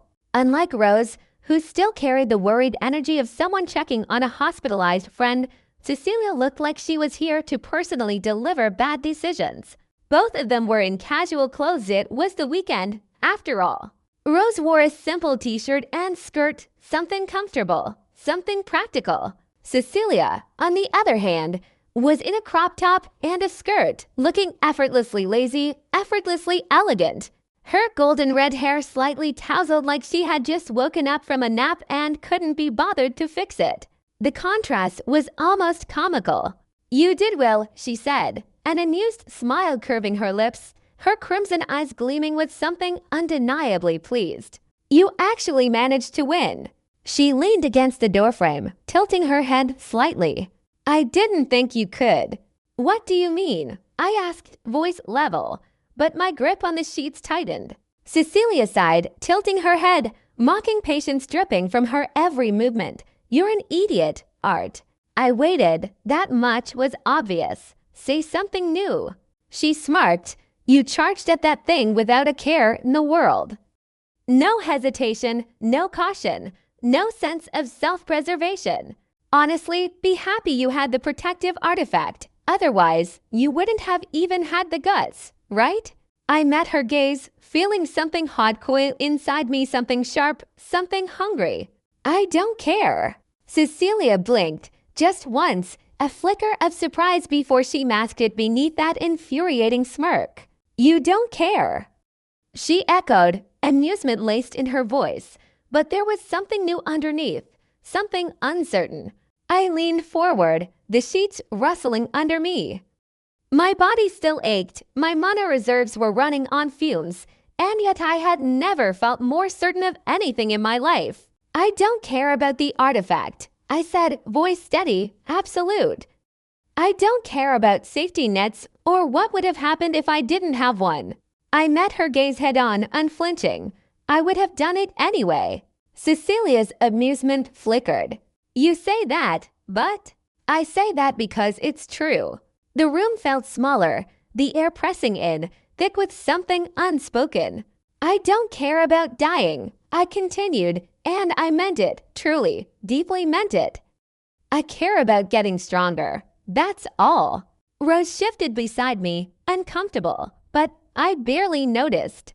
My entire focus was on Cecilia, watching her carefully, because for the first time since I had met her, she looked genuinely thrown off. Not much, the twitch of her fingers, a brief hesitation, a split second where her ever-present smirk faltered. Then it was back. "That's cute," she said, but her voice wasn't as smooth as before. "But strength alone doesn't." Yes, it does. I interrupted her. Cecilia stared. I didn't stop. You say I wouldn't have done it without the artifact, I said. But the fact is, I did. I took down a 6-star beast. I doubled Lucifer's points, and I'm still not satisfied. The admission should have scared me. It should have felt reckless, irrational. But all I felt was determined. I don't care what you or anyone else thinks about how I fight, I said. I'll keep pushing forward. I'll get stronger. And one day, I smiled, and for the first time, Cecilia didn't. I'll surpass Lucifer. Silence stretched between us, thick and heavy. Then, slowly, she exhaled, rolling her shoulders. The smirk returned, but this time, it felt forced. Her usual teasing eased just a little to deliberate. You really are insane, Art. She turned on her heel, heading for the door. Good luck with that, she tossed over her shoulder. Underscore? Cecilia walked out of the medical room, her steps slow, measured. Arthur's words lingered in her mind, looping back over themselves like an unsolved riddle. She had expected him to deny it. She had wanted him to admit he wouldn't have done it without the artifact, that he wasn't that reckless, that he had a limit like everyone else. But he hadn't. And now, she doubted herself. Surpass Lucifer. He had said it like it was inevitable. Like it wasn't just a goal, but a fact waiting to happen. She should have laughed. Even she knew how absurd Lucifer's talent was. It wasn't just unfair, it was unnatural. The kind of talent that made monsters look human and humans look like ants. But the laugh never came. She had looked into his eyes when he said it, and there had been no arrogance there, no delusion, just certainty. Cecilia ran a hand through her hair, her fingers lingering for a second at the strands before she let them drop. Then she smiled. Interesting? Her crimson eyes glinted, and for the first time in a long while, she felt something she hadn't expected. Excitement. Chapter 33, Prelude to VR Mach War 1. After the island survival, I settled back into my routine. Training, pushing my limits, repeating the cycle until exhaustion became familiar, until progress was the only thing keeping me going. And every night, without fail, I would return to the Ophelia dorms and see Rachel sitting in the lounge. She was always there. And it was different. Subtle, small, but different. Before, she had always been the kind of warmth that felt effortless, natural, almost reflexive. But now it felt deliberate. There was more to her than kindness. I could see it in the way she watched me from the corner of her eye, in the way she never started conversations outright, but always left an opening for me to take. Rachel Creighton had layers. I turned away before she could notice me staring, dropping onto the couch across from her. She said nothing, just continued reading a book on her tablet, her fingers scrolling idly. Then the elevator dinged. The door slid open and Serafina stepped into the dorms. Her white-silver hair was damp with sweat, her toned arms glistening under the artificial dorm lights. She wore a sports bra and leggings, a towel wrapped loosely around her neck, casually wiping her face as she stepped forward. She didn't say a word. She just looked at us. Rachel glanced up. You were training too, Serafina. Serafina nodded once. Except for the fraction of a second, just before she disappeared down the hall. Her eyes darted toward me. Barely noticeable, gone in an instant. And yet, I caught it. Anyway, Arthur, Rachel's voice pulled me back. Are you going to sleep again? Yeah, probably, I said, stretching slightly. I'm tired, after all. Rachel hummed, still watching me. All right, good night. Good night, I echoed, standing up and heading to my room. I showered quickly, steam curling around me as I let the water wash away the aches of another day spent pushing myself further and further. Then I sat on my bed, towel draped over my shoulders, staring at my reflection in the darkened screen of my phone. The growth I gained on the island. It was incomparable to what I had managed through regular training. Desperation x desire. That was the equation. The sheer, raw desperation to grow stronger, the unrelenting hunger to improve. I had been thrown into real danger, had fought not just to win, but to survive. And because of that, I had forced myself out of my comfort zone over and over again. That had to be the reason. That had to be why my mono rank had risen so fast. When I hit mid-silver rank, the rapid growth slowed, not just for me, but for Cecilia too. Which meant, was the reason for that the lack of danger? I frowned slightly, tilting my head, trying to follow the thought to its conclusion. It made sense, but at the same time, it didn't. There was something I was missing, something I couldn't quite grasp. I sighed, running a hand through my damp hair. I didn't have a definite answer, not yet, but I would figure something out during the fall break, a month from now. 1 week, 7 days. And in that time, I was going to get much stronger. The next day, we were given an announcement. We are going to be having a mock war between the first years and the second years next week, Nero told us, standing at the front of the lecture hall with his usual calm, unreadable expression. Of course, you Class 1A students are also participating. A ripple of interest went through the room. Ian raised an eyebrow. Against the second years? He leaned back in his chair, arms folded. I mean, we can handle ourselves. But isn't that a bit unbalanced for the other sections? It is, Nero admitted with a brief nod, which is why the second years will have restrictions.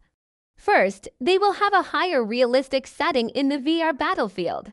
Second, both sides will have to deal with dark beasts, but the second years will have more to handle. We implemented these changes to keep the battle fair. He paused for a moment, letting that sink in. Then his sharp gaze swept across the room. However, I will give you an additional hint. There is a certain theme that you must comply with in order to secure victory.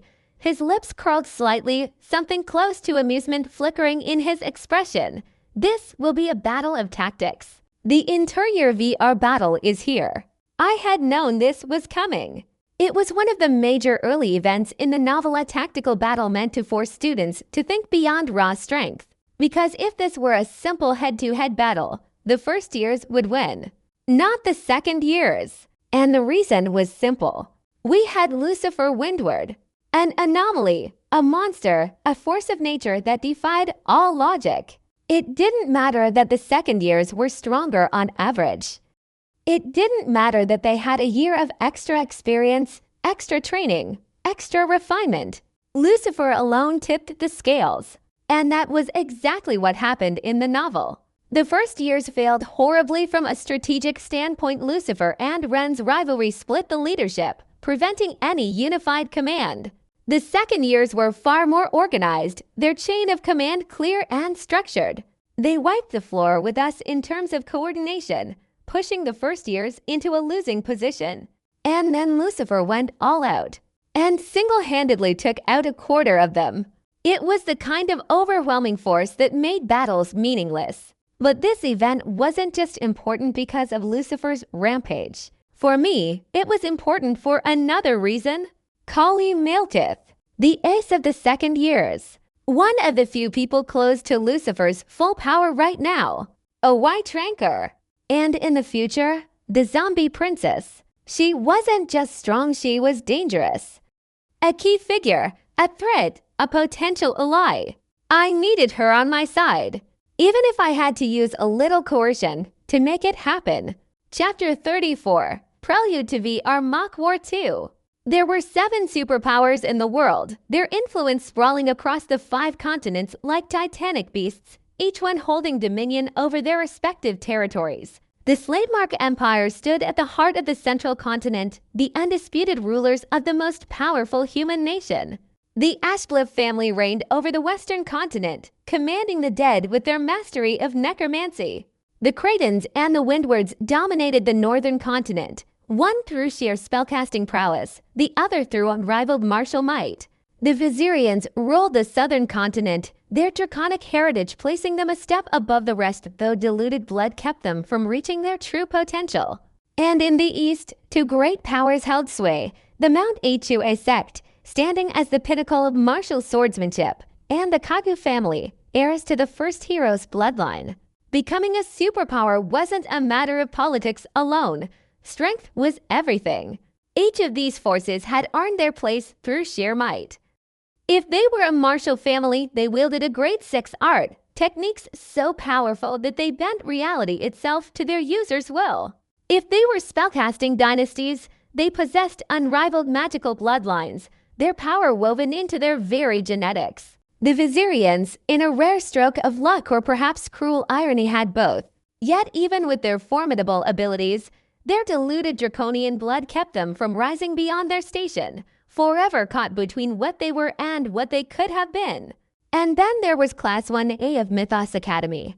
By some cosmic coincidence or perhaps a deliberate twist of fate, every one of these superpowers had a representative child in the current first-year class. Not just any children, but monsters in human form, prodigies who eclipsed their predecessors in sheer talent.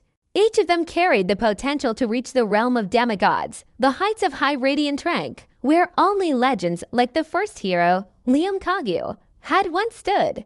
And then there was Kali Malekith, a product of the Western continent, born into a family that had once stood alongside the Ashbluffs as rulers. Once, centuries ago, the Malekith family had commanded fear and respect, wielding a grade 6 martial art that made them untouchable. Until they lost it. Not just a part of the art, not just a weakened version. They lost everything. Every master of the technique was wiped out during the Ogre King's invasion. The sacred martial art manual was destroyed, erasing their greatest weapon from existence. And with that, the Malekith family fell.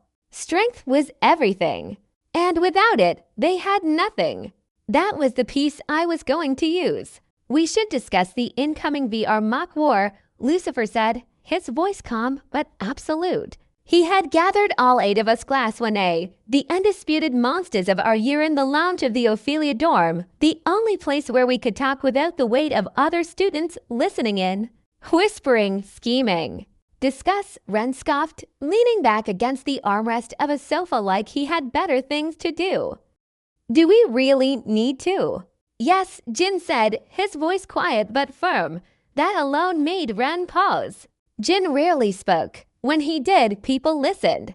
As Professor Nero said, this is a battle of tactics, not just strength, Jin continued, expression unreadable. And that makes a world of difference, Rachel added smoothly, her sapphire eyes flicking between us.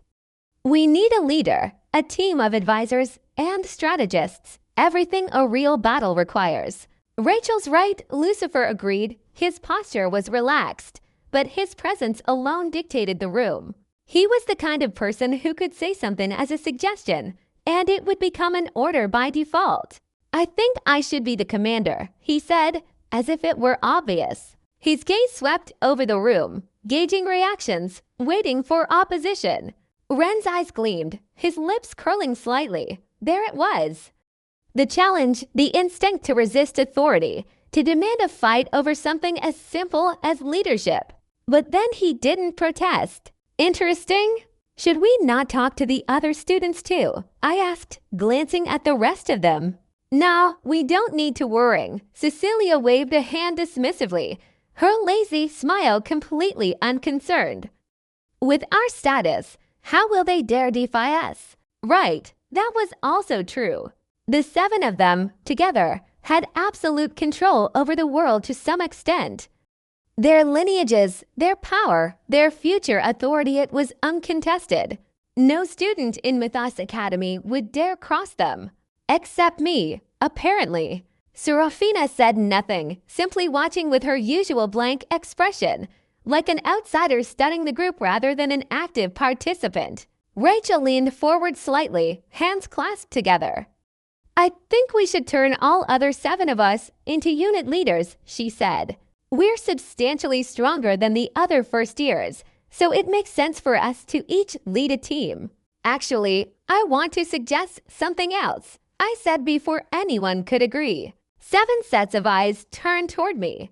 Even though I'm ahead of the other first years, I'm still far from being on your level. It was the truth. My mono rank was equal to Serafina and Ian's. but both of them would easily crush me if they went all out. I was strong, stronger than almost anyone else here.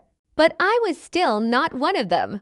Then what do you suggest? Lucifer asked, watching me carefully. I met his gaze, my voice steady. Let me take care of the tactics.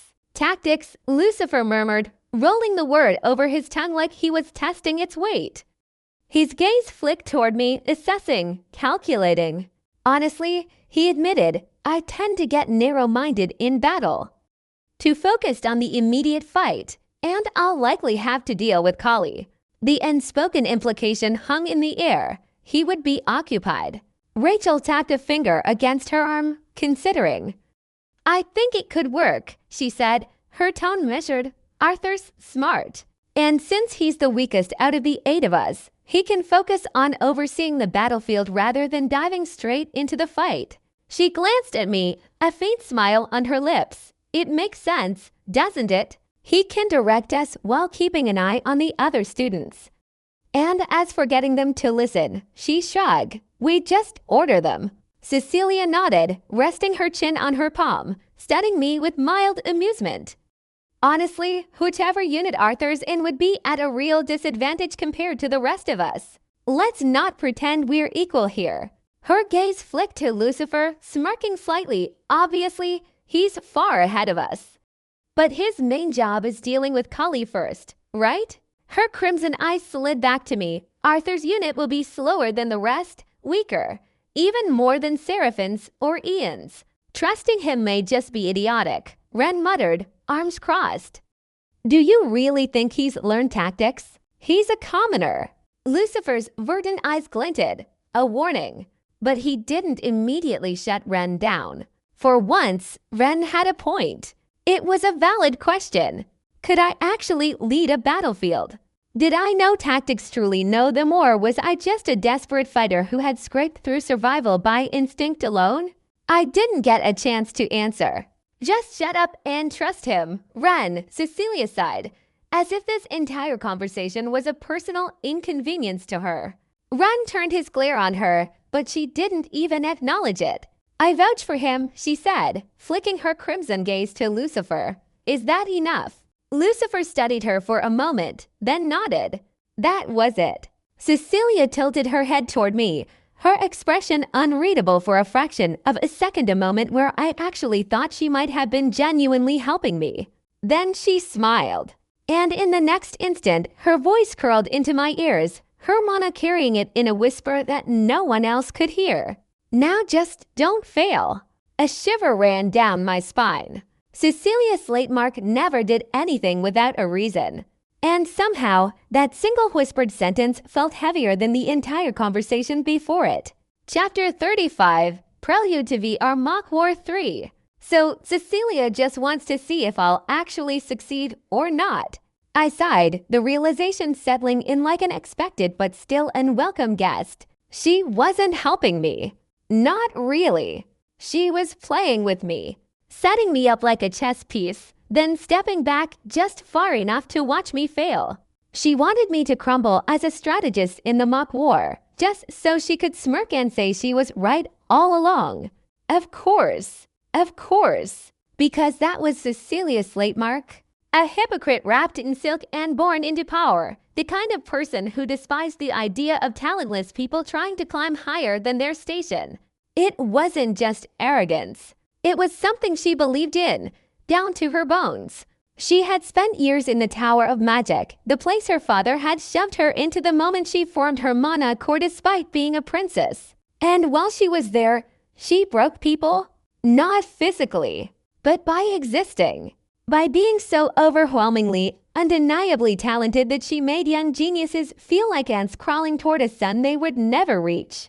Some of them shattered on their own. Some of them she helped along the way, deliberately or just by standing in the same room as them. For Cecilia, a person's only worth was their talent, not their effort, not their perseverance. Just raw, intrinsic ability, the kind you were either born with or not. And she had been born with far too much of it. But that wasn't the worst part. The worst part was that she didn't just believe in this system. She enjoyed it. She was a puppeteer, pulling the strings of young nobles in the Slatemark Empire, playing games that only she understood the rules to. Manipulating, testing, breaking. She was completely, irreversibly insane. And now she was watching me. Waiting. Waiting to see if I would prove her right. Waiting to see if I would fail. Fine, I thought, my fingers curling into a fist. If she wanted to watch, then I'd make sure she saw exactly what I was capable of. After I was given the position of head strategist, the meeting disbanded. The countdown to the mock war had begun. Days passed in a blur of training, preparation, and waiting. But without any real information on the battlefield or the second year's tactics, there was only so much we could do. We assigned units. We discussed formations. But the real war would start the moment we entered the simulation. Lucifer, as commander, wouldn't be leading a unit he didn't need to. He was, for all intents and purposes, the one-man army. His role was simple: eliminate the biggest threats. Ian had suggested adding 2 more strategists to help oversee the Battle Rose Springshaper and Leon Price. Both were skilled in tactics, and I wasn't arrogant enough to think I could run the whole war alone. The remaining 90 students were divided into units of 15, each one led by one of the 6 other class of students. The strongest led the charge, the rest followed in formation. Simple, direct, functional. Beyond that, we could only wait. Then the day arrived. All first-year students were gathered in the VR room, a cavernous space lined with gleaming pods and sleek metallic floors. The air buzzed with anticipation, a mixture of excitement, nervous energy, and raw tension. "I think everyone's here," Nero said, his voice cutting through the murmurs.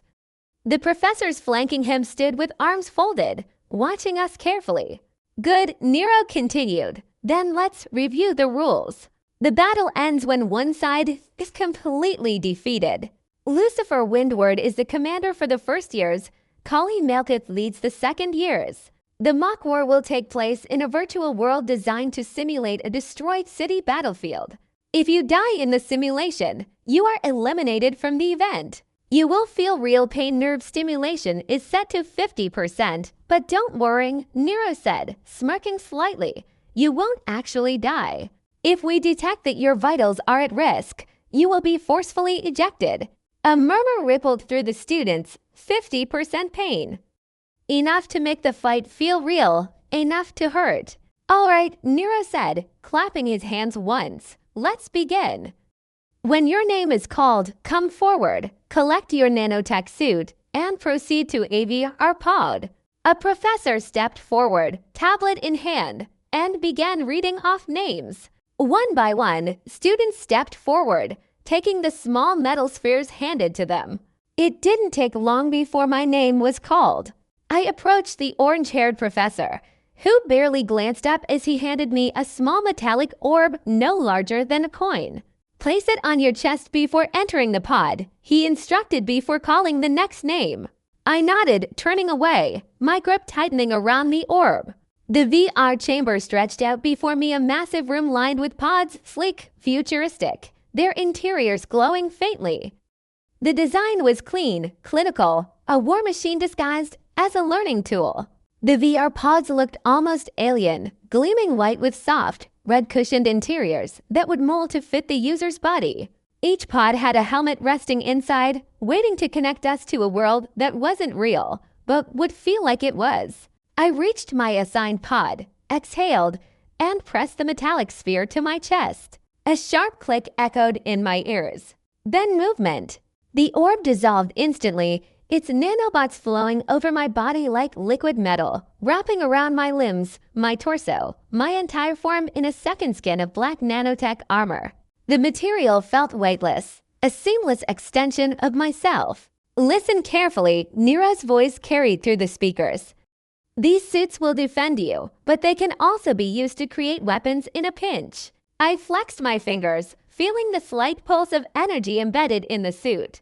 The nanotech was directly linked to my neural network, which meant that with a single thought, I could reshape it into a weapon. But Nero continued, "Using the nanobots to form weapons weakens your armor." The more you take, the more vulnerable you become. Use it only as a last resort. I nodded to myself, understood. One last thing, Nero added. Time dilation is active. A full day in the virtual world equals 1 hour in real life. Don't lose track of time. He clapped his hands. All right. Step into your pods. Let's begin. I climbed inside, settling into the cushioned interior. The VR helmet was cool against my skin as I pulled it over my head. Then, darkness. A soft mechanical voice echoed in the void. Fingerprint scan. Completed. Retina scan. Complete. Full body scan. Completed. Full checkup complete. Student ID recognized. Rank 8, first-year student Arthur Nightingale. Do you wish to start link? Speak yes or no. I barely hesitated. Yes. The world exploded into light. A surge of energy rushed through me, my senses stretching, expanding, my body being pulled into something vast, something more than reality. Starting link. The last thing I saw before the real world vanished was a bright, blinding flash. And then, I woke up in war. Chapter 36, VR Mock War 1. After what felt like an eternity, the blinding light finally faded, and my vision adjusted to the new world around me. I was standing on the terrace of a towering building, the wind whipping past, carrying with it the scent of ash, metal, and something faintly burnt. I took a slow step forward, my boots scraping against cracked concrete, and cast a glance around. My classmates were already gathering, the last few students materializing into the simulation as the countdown to war ticked towards zero. And behind them, a city in ruins. Once, this place had been grand, the kind of metropolis where the streets were probably once lined with polished storefronts, bustling with life. The roads filled with speeding hover cars and glowing street signs. Now it looked like something had ripped through it with the single-minded determination of a calamity. Buildings stood in various states of collapse, skeletal remains of once proud skyscrapers now hollowed out, their steel frames jutting into the sky like broken ribs. Blackened scorch marks covered entire blocks, as if something massive had burned through them indiscriminately. Smoke still curled from the wreckage, drifting lazily in the wind, thick with the scent of charred metal and death. The roads below were a war zone in themselves. Pavement cracked open, great fissures cutting through the asphalt like something had clawed its way up from below. Burned-out vehicles lay overturned, some half-melted, others torn apart as if by monstrous hands. A city once ruled by humans, now ravaged by something much worse. A ruined world. A graveyard of civilization. The perfect setting for this battle. Arthur is here. That makes 100. I barely registered the voice confirming my arrival. My mind was still processing the landscape, my fingers unconsciously running along the hilt of my sword. I knew this battlefield. I knew its secrets. Right. Apocalypse theme. The entire war zone was structured around a broken world, a city left to rot under the devastating rampage of dark beasts. It wasn't just a battlefield, it was a lesson in survival. And I knew something most of the others didn't. A little twist the professors had included. The professors wanted this to be a tactical war, a battle that wasn't just about brute strength, but strategy and adaptability. They had even planted a secret hidden within the simulation, a scripted event designed to force students to think beyond raw combat and consider the bigger picture. But that never actually came to fruition. Because in the novel, Lucifer went nuclear before it even activated, wiping out half the second years before anyone could even realize what was happening. I exhaled sharply. Looks like the genre shifted, I muttered under my breath, scanning the ruins below. The others were taking in the scene too, but their reactions varied. Some stood still, assessing the battlefield with tense calculation, while others looked mildly disturbed by the sheer devastation. Then there was Serafina. How nice, he murmured, stretching as she sat down on the edge of the rooftop, swinging her legs over the side like she was sitting on a park bench instead of a half-destroyed skyscraper. I stared at her. Of course, even if she did fall, she'd be perfectly fine. At her level, the worst that could happen was a mildly inconvenient landing. But that wasn't the point. What kind of person casually dangles their legs off the edge of a ruined city while staring at the wreckage like it's a scenic view? Right. Serafina has a few loose screws. Not Cecilia level insane, but still. Definitely not normal. The wind howled through the ruins, stirring the ash and dust. The battlefield was set, and the war was about to begin. Of course, we had to begin with reconnaissance. Victory didn't start with firepower, it started with information. Ren and Jin were the obvious choices for the job. They each led their units into the ruined city, moving through the cracked streets and collapsed buildings, gathering data that would be relayed back to us. Their orders were simple: track enemy movement, locate key strongholds, and identify any environmental hazards the second years might use against us. Meanwhile, the rest of us stayed in our designated base, the same skyscraper terrace we had landed on. The building was partially intact, giving us enough height for a vantage point while providing enough cover to prevent easy long-range attacks. Lucifer stood with his arms crossed, his sharp green eyes scanning the distance. We should mostly fight head-on, right? Rachel sighed, tapping her fingers against her arm. I hate to agree with Ren, but yeah. With our superior firepower, that's the best choice. It's not just firepower, I added. Only one of the second-year Scully Malekith has a gift, and only she is at our level. The rest are strong, but they're not on par with you guys. Lucifer nodded, so our main strategy is just to overwhelm them. I pretended to hesitate, then nodded as well. That was what I wanted them to think, after all. That being said, I continued, I'm worried about their use of tactics, but that's why Rose and Leon are here. They'll keep an eye on the big picture while the rest of you focus on brute force. The first goal is to locate Kali so that Lucifer can deal with her. Lucifer cracked his knuckles, the very mention of her name sparking anticipation in his eyes. Rachel exhaled, shifting her weight slightly. Since Cecilia and I have wide-range spell attacks, we should use that to apply constant pressure. Cecilia yawned loudly, stretching her arms. Yeah, I'll just blow things up and see what happens. Rachel ignored her. Serafina should lead a covert unit, I suggested smoothly, keeping my voice neutral. She's the best at silent eliminations. Meanwhile, the rest of you lead shock units, clearing out key resistance points so we can push through. With this, we'll control most of the battlefield quickly. Serafina, who had been staring off the edge of the building like she was contemplating whether the drop was worth the jump, finally nodded. A soft beep echoed in my earpiece. Ren's unit had checked in. Report, I said. Ren's voice came through calm but sharp. Dark beasts confirmed. I exhaled slowly, keeping my expression blank. Here it was. How many? A flicker of static. Then Jin's voice cut in. More than we thought. Way more. Cecilia whistled softly, crossing her arms. Well, that's fun. A holographic map flickered to life, projected above our group. The layout of the ruined city unfolded before us in blue light, glowing markers indicating enemy positions and known hazards.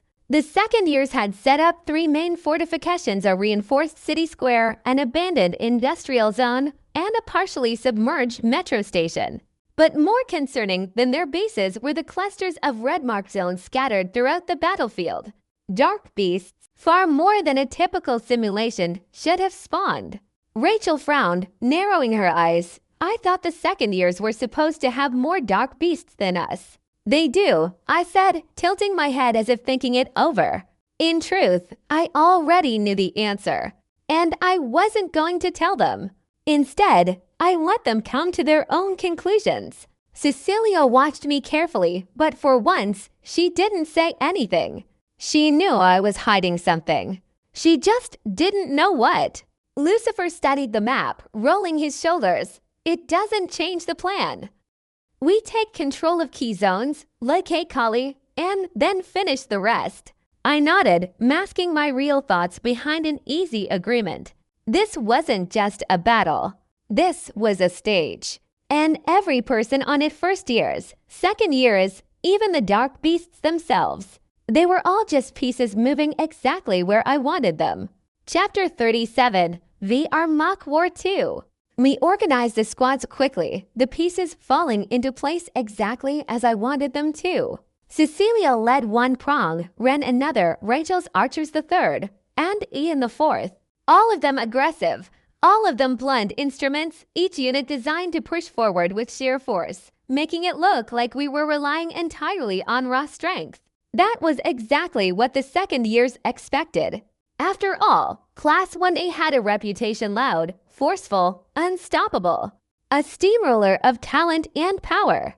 Lucifer was waiting for the perfect chance. That had been his idea. Jin and Serafina looked profoundly uninterested as we went through the final instructions. Jin played with his dagger absent-mindedly, sliding it in and out of its sheath, while Serafina sat on a broken chunk of concrete, legs crossed, gaze distant. As if none of this particularly mattered to her. And honestly, it didn't. She didn't care about the grand plan. She didn't care about strategy, tactics, or positioning. She only cared that she had a squad of assassins at her disposal, stealthy fighters who would move unseen through the battlefield, striking at the weakest points. I pretended to make a casual suggestion, as if it had just occurred to me. Aim for their strategists, I said, glancing at her briefly.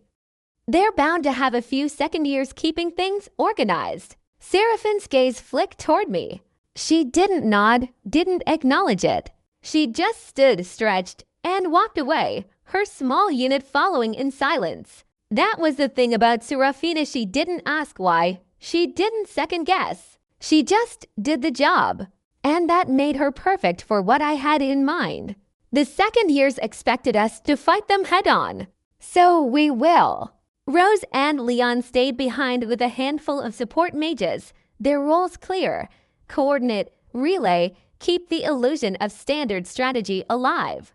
I stood with them at first, partly to maintain the image of a grounded strategist, partly because the slight rise of our base gave me the perfect vantage point. From up here, I could watch it all unfold. 3 prongs of attack, cutting through the ruins toward the city center. Rachel's archers fanned out to the east, slipping between shattered storefronts, keeping their bows trained on the main roads. Ren took the southern approach, a crumbling overpass his only obstacle before he could charge straight into the thick of it. Ian's elemental casters marched from the west, moving carefully, their eyes scanning for higher ground. It all looked exactly as expected, a straightforward, brute force assault from the first years. It wasn't. A flicker of mana caught my eye in the distance, a second-year lookout, watching us from the rooftops. A moment later, an arrow whistled through the air from Ian's side, cutting straight for the scout. It missed by inches, but the damage was done. A second-year turret activated almost immediately, launching a counterattack. The battle had officially begun. Serafina and her unit slipped away before the chaos escalated, vanishing between half-demolished warehouses and crumbling alleyways. None of the others paid her much attention. Their focus was on the direct confrontation, the spectacle of it. Rose frowned, leaning forward. The second year's defenses are tighter than expected. Leon muttered something under his breath, adjusting his spyglass. They've set up heavy wards on the main roads. If our squads try to break through recklessly, they'll get slaughtered. I nodded, appearing thoughtful. Then, with measured confidence, I reassured them. We'll break through soon enough. That was what they wanted to hear. And just like that, they went back to work, oblivious to the real battle being played beneath the surface. I glanced down at my communicator. Rachel's name flashed on the screen. She was pinned behind a collapsed building, facing unexpectedly heavy fire from the second years. Should I retreat or press forward? She asked, voice tight with frustration. I didn't hesitate. Press forward. Rose gave me a sharp look, as if waiting for a better explanation. We have the advantage in raw power, I said, calm, unwavering. They'll fold under pressure. Just keep them busy. That was the answer Rachel needed. Her voice relaxed, and she confirmed she'd push forward. Leon gave me a questioning look, but said nothing. Rose turned away to relay the strategy. No one guessed the real reason I wanted Rachel locked in a drawn-out skirmish. She was exactly where I needed her to be. Ren's battle was unfolding exactly as expected. Through the haze of dust and smoke from Spellfire, I could see the blinding flashes of mana lighting up the southern approach. Ren wasn't subtle. He had never been subtle. His unit crashed straight into the second-year defenses, smashing through their formations like a hurricane tearing through a village. From up here, I could see the second years desperately trying to reorganize, pulling back behind makeshift barricades, retreating into battered courtyards. But it didn't matter. Ren was too fast, too relentless. He was laughing as he tore through their lines, reveling in the sheer thrill of combat. An hour passed. Skirmishes flared across the battlefield, scattered like brush fires, each one feeding into the greater storm. The second years were fraying at the edges. Their tacticians had sent 3 squads to flank Rachel's unit, thinking they had her cornered. But Serafina was already there. I caught a flicker of movement between 2 battered warehouse walls. A choked scream. Then another. The second year's flanking maneuver collapsed before it even fully took shape. They were losing their chain of command, their structure crumbling before their eyes, and they didn't know why. Lucifer still hadn't moved. He stood near a half-collapsed tower, arms crossed, watching everything unfold with cold amusement. To everyone else, it looked like he was waiting for a worthy challenge. The second years had begun actively avoiding him, refusing to engage until they had no other choice. Lucifer smirked, as if disappointed that no one had dared approach him yet. Another volley of spells exploded across the skyline. Our front lines cheered. They'd broken through the main barricade, forcing the second years deeper into the city. I encouraged them forward with brief, standard commands, all while keeping my real purpose buried beneath polite nods and mild expressions. The second years had no choice but to retreat further. Ren overran the southern approach. Rachel's archers dominated the east. Ian controlled the west. Smoke curled from burning rubble, a city reduced to an ash-streaked battlefield. We advanced steadily, pushing them deeper into the district, corralling them, herding them, like livestock. Chapter 38, VR Mock War 3. Rachel exhaled, steadying herself as another barrage of spells screamed through the ruined streets, smashing into the storefronts ahead of her. The concussive force rattled her bones, a shockwave of dust and debris blasting outward like an invisible fist. She braced herself against a chunk of collapsed stonework, gritting her teeth as the air filled with the acrid tang of burnt mana. Everything stank of battle, the scent of scorched concrete, the lingering static of discharged spells, the unmistakable iron tang of blood where someone, somewhere, hadn't been quite fast enough to dodge. Behind her, archers huddled low, their hands steady despite the rising tension, arrows nocked and ready, waiting for her next command. The second years had stopped playing games. Their attacks were sharper now, no longer just probing spells or half-hearted defenses. Every strike was coordinated, relentless, efficient, no wasted mana, no pointless skirmishes. They were pushing forward with the kind of methodical brutality that only came from experience. Rachel inhaled deeply, mind whirring with calculations. How long could they hold their position? How many casualties would they take if they pushed forward? Could they reposition without sacrificing too much ground? She had minutes, no, seconds to decide before another wave of destruction rained down. At first, the battle had gone almost too well. Her archers had taken key vantage points early on, their arrows picking off second-year scouts who strayed too close. Ian's elemental casters had held the center, their fire and ice barrages funneling the enemy into predictable, controllable routes. And then, of course, there was Ren. Ren, who was treating the battlefield like his personal playground, plowing through enemy lines with reckless enthusiasm. The reports were all the same. He was laughing as he fought, smashing straight through defensive formations, leaving scattered, shell-shocked opponents in his wake. For a moment, it had seemed like the second years were crumbling. But Rachel had been on too many battlefields to believe in easy victories. It had been too smooth, and she had been waiting for the catch. The first sign came as a whisper through the air, a pulse of mana too strong to ignore, a storm brewing just beyond her sightline. Then the pressure shifted. Rachel turned her head sharply, scanning the abandoned intersections and half-toppled buildings beyond their line. Something was coming. She could feel it. And then, just like clockwork, The real threats arrived. A burst of compressed air shattered a chunk of the wall near her, obliterating stone and mortar in an instant. Archers scrambled backward, some barely dodging the impact zone as debris rained down like shrapnel. The concussive force left a ringing in her ears, a temporary white noise that almost drowned out the sound of approaching footsteps. Rachel didn't need to see them to know who had arrived. Tanya Vale. A silhouette emerged from the swirling dust, read in crackling violet mana, her presence commanding the battlefield before she even cast another spell. Rachel barely had time to process Tanya's arrival before a second figure loomed behind her, taller, broader, carrying a massive glaive that gleamed under the dim battlefield light. Orson Lyrian. Rachel clicked her tongue. They had been waiting, letting their lesser forces handle the initial fight, letting them absorb damage, letting them observe the first year's tactics. And now the real fight was starting. Tanya Vale, Orson Lyrian second year elites incoming, East Sector. She barked into her communicator, already moving to cover as another spell screamed toward her position. The earpiece crackled. Then Arthur's voice steady, unbothered, completely unsurprised.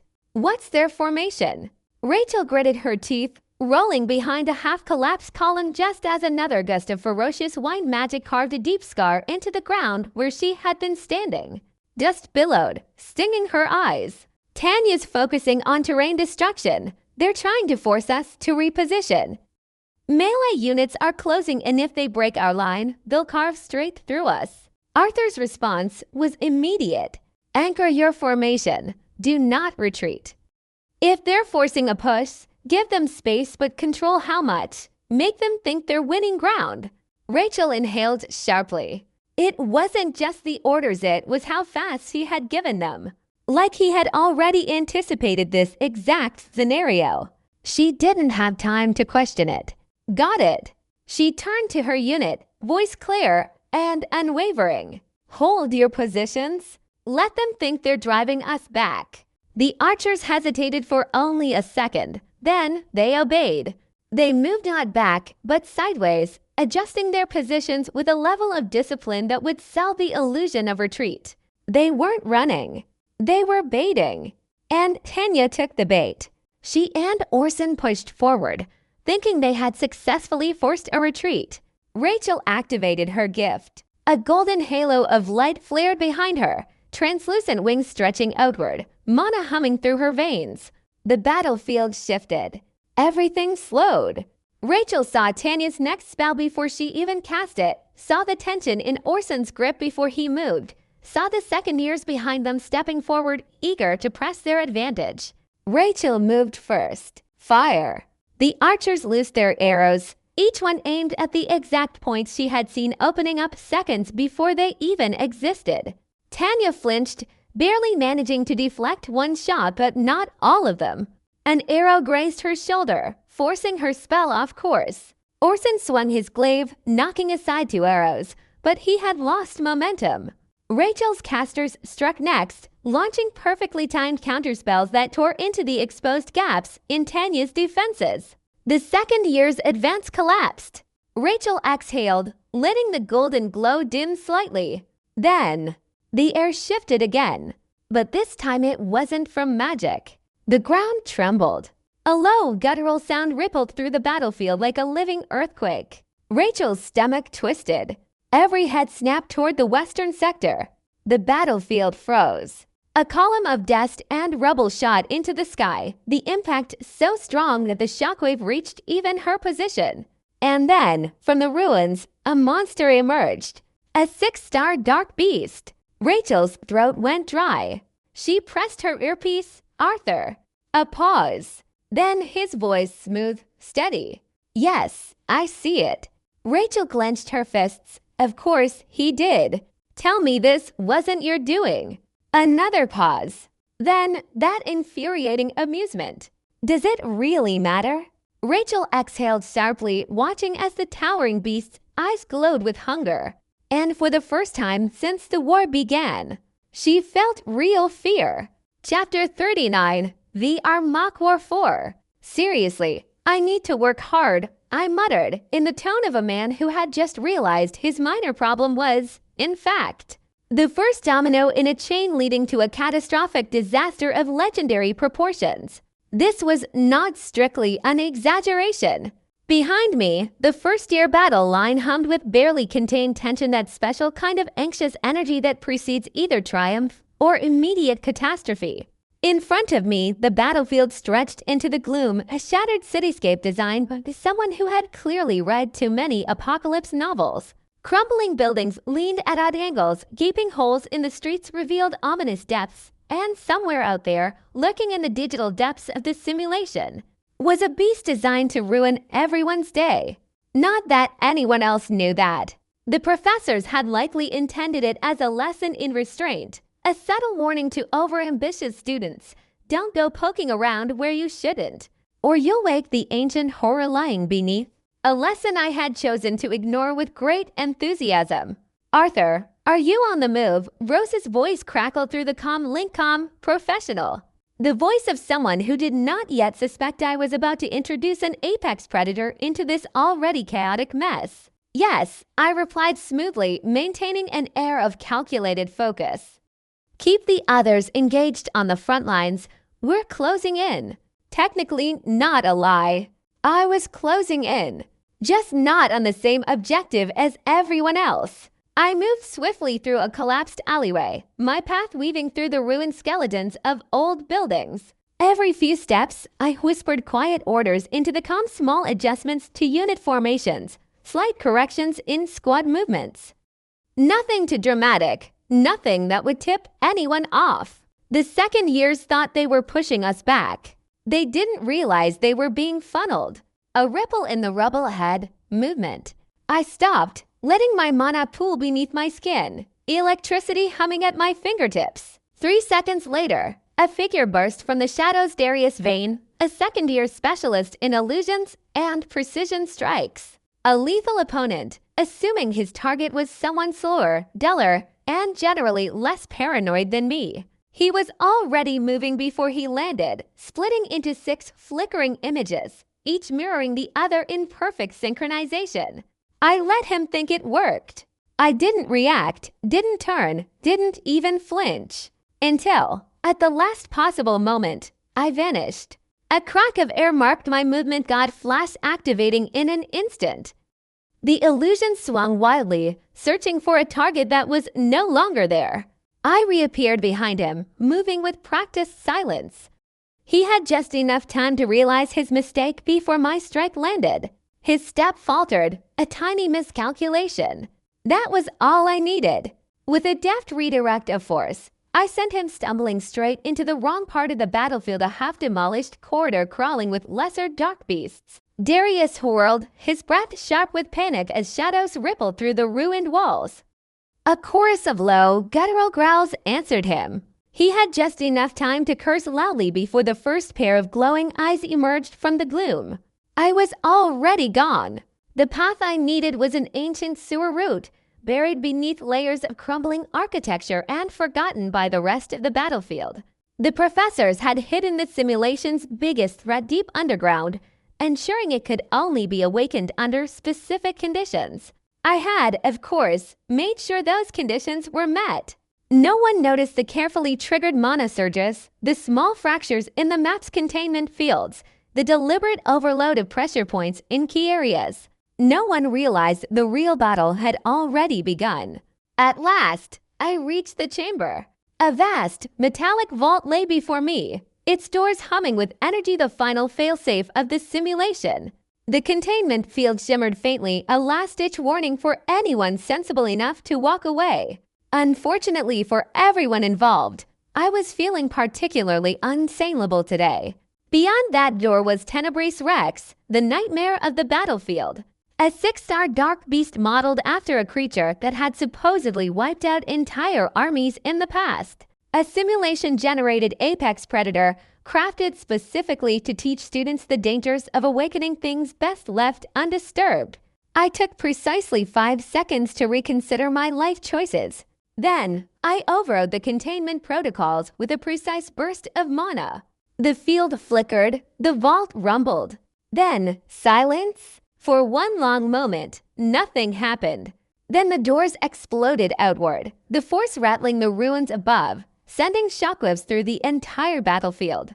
A column of thick, black smoke poured into the air. Something stirred in the darkness. And then it emerged. A towering, scaled monstrosity, its body rippling with unnatural shadows, golden eyes burning like molten fire.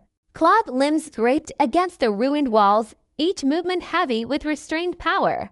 Tenebris Rex lifted its massive head, nostrils flaring, and let out a deep, guttural growl. It knew there was prey nearby.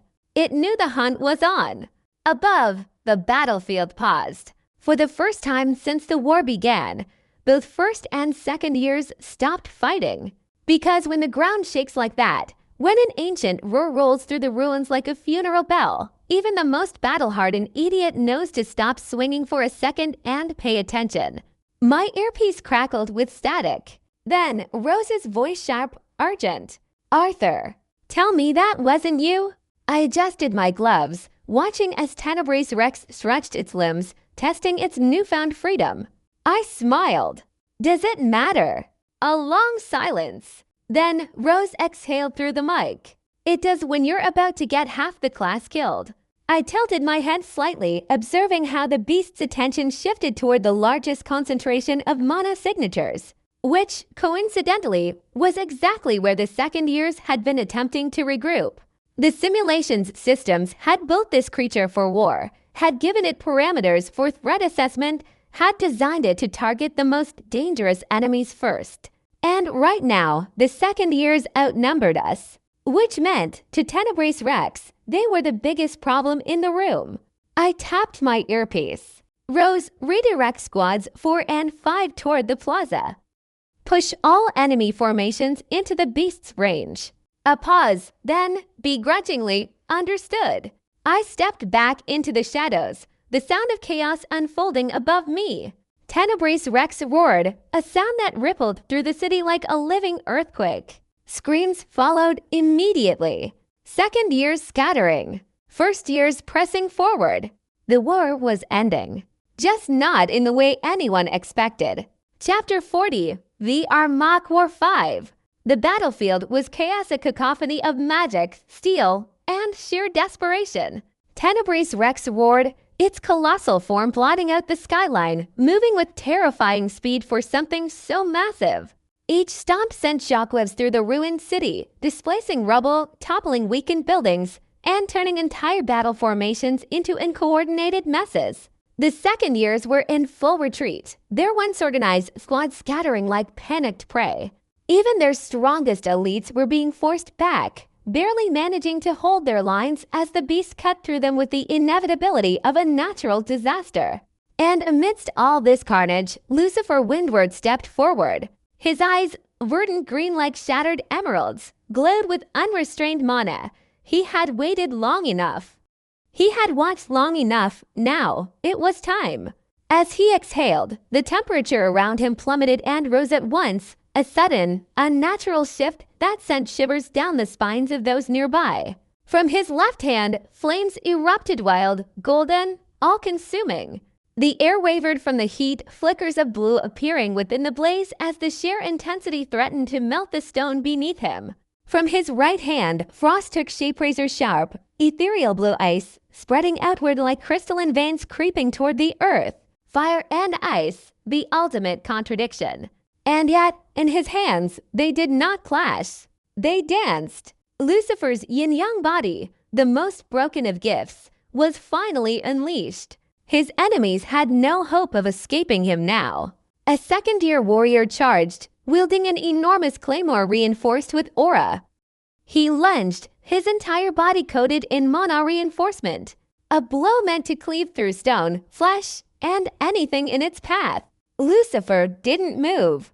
The moment the blade entered his radius, the temperature split half of the metal flash melted into liquid slag, while the other half shattered into brittle, frozen shards. The warrior had just enough time to register his mistake before Lucifer flicked his wrist. A wave of fire and ice erupted outward, engulfing the second-year squads nearest to him. The flames swallowed them from the left. The ice impaled them from the right, a perfectly mirrored annihilation. Lucifer moved through the battlefield like a storm given form. 1 second, he was a blur of fire, setting entire streets ablaze, sending searing torrents toward enemy casters who barely managed to throw up barriers in time. The next, he was a wraith of frost, freezing solid the legs of second-year swordsmen, turning their movements into desperate, clumsy flails before shattering them with the flick of a wrist. Even Tenebrae Rex took notice. The six-star beast, amidst its carnage, finally turned its monstrous golden eyes toward Lucifer. A test, a challenge. Lucifer grinned. The monster struck first, a massive claw coated in pure darkness, its weight enough to level an entire city block. Lucifer met it head-on. His left hand blazed as he caught the strike, fire surging outward, melting through the beast's reinforced talons. Then, in a single motion, Lucifer swung his sword and hurled the monster backward, sending Tenebrae Rex crashing into a collapsing tower. The beast roared. Lucifer grinned wider, because now he was having fun. Underscore, Kali Malekith gritted her teeth, forcing her breathing to steady as she leaned against a cracked stone pillar, her entire body screaming in protest. Her left arm was numb, her ribs ached from the impact, and she could still feel the lingering heat where Tenebrae Rex's energy attack had nearly incinerated her entire squad. She had barely made it out alive. Not from lack of strength, far from it. Kali was the strongest second year, a fighter who could actually push Lucifer in direct combat, someone who should have been leading the charge, not running for cover. But the problem was that she was simply caught off guard. She had to retreat. Her legs burned as she forced herself forward, every movement feeling like it took double the effort. The simulation's pain dampeners weren't enough to fully block out the bruises and exhaustion, and she wasn't regenerating fast enough to push through it. But she made it. At least, she thought she did. Until she saw him. Kali froze.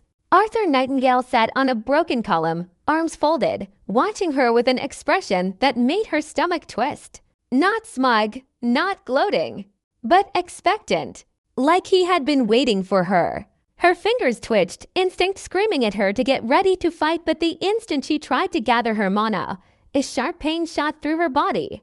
The after effects of her earlier injuries locking her down. She was too damaged to fight properly. Arthur knew it, and he was enjoying this. How, she rasped, barely keeping the snarl out of her voice. How did you know? Arthur tilted his head, his expression a mockery of innocence. Know what? Kali's jaw tightened. This place, she snapped. That I'd be here. That I'd even think about retreating here. Arthur smiled, slowly. Because I made sure you had no other choice. She stilled. Realization struck her like a blow. The dark beast. The chaos. The way the battle spiraled at exactly the right moment, forcing her hand. You, she whispered, her throat dry. You released it. Arthur shrugged, utterly unapologetic. I just expedited the inevitable. Kali exhaled, a humorless laugh escaping her lips. You used the second years to wake it up. You let it hit us hardest, while making sure the first years were just far enough away to reposition. Arthur tilted his head slightly, as if impressed by how quickly she was piecing it together. I was wondering how long it'd take you to figure that out. Kali gritted her teeth. She was bleeding, bruised, weak. But more than that, she was furious. Not because she had lost a battle, but because Arthur had outplayed her from the very start. So what now? She asked, voice cold. You kill me. Drag me back as a trophy. Arthur laughed. Oh, Kali, he said smoothly, standing up. I don't need to beat you. He took a step closer, voice dropping slightly. I just need you to listen. Kali didn't move, because for the first time in this entire war, for the first time in all her battles, she wasn't sure if she had a way out.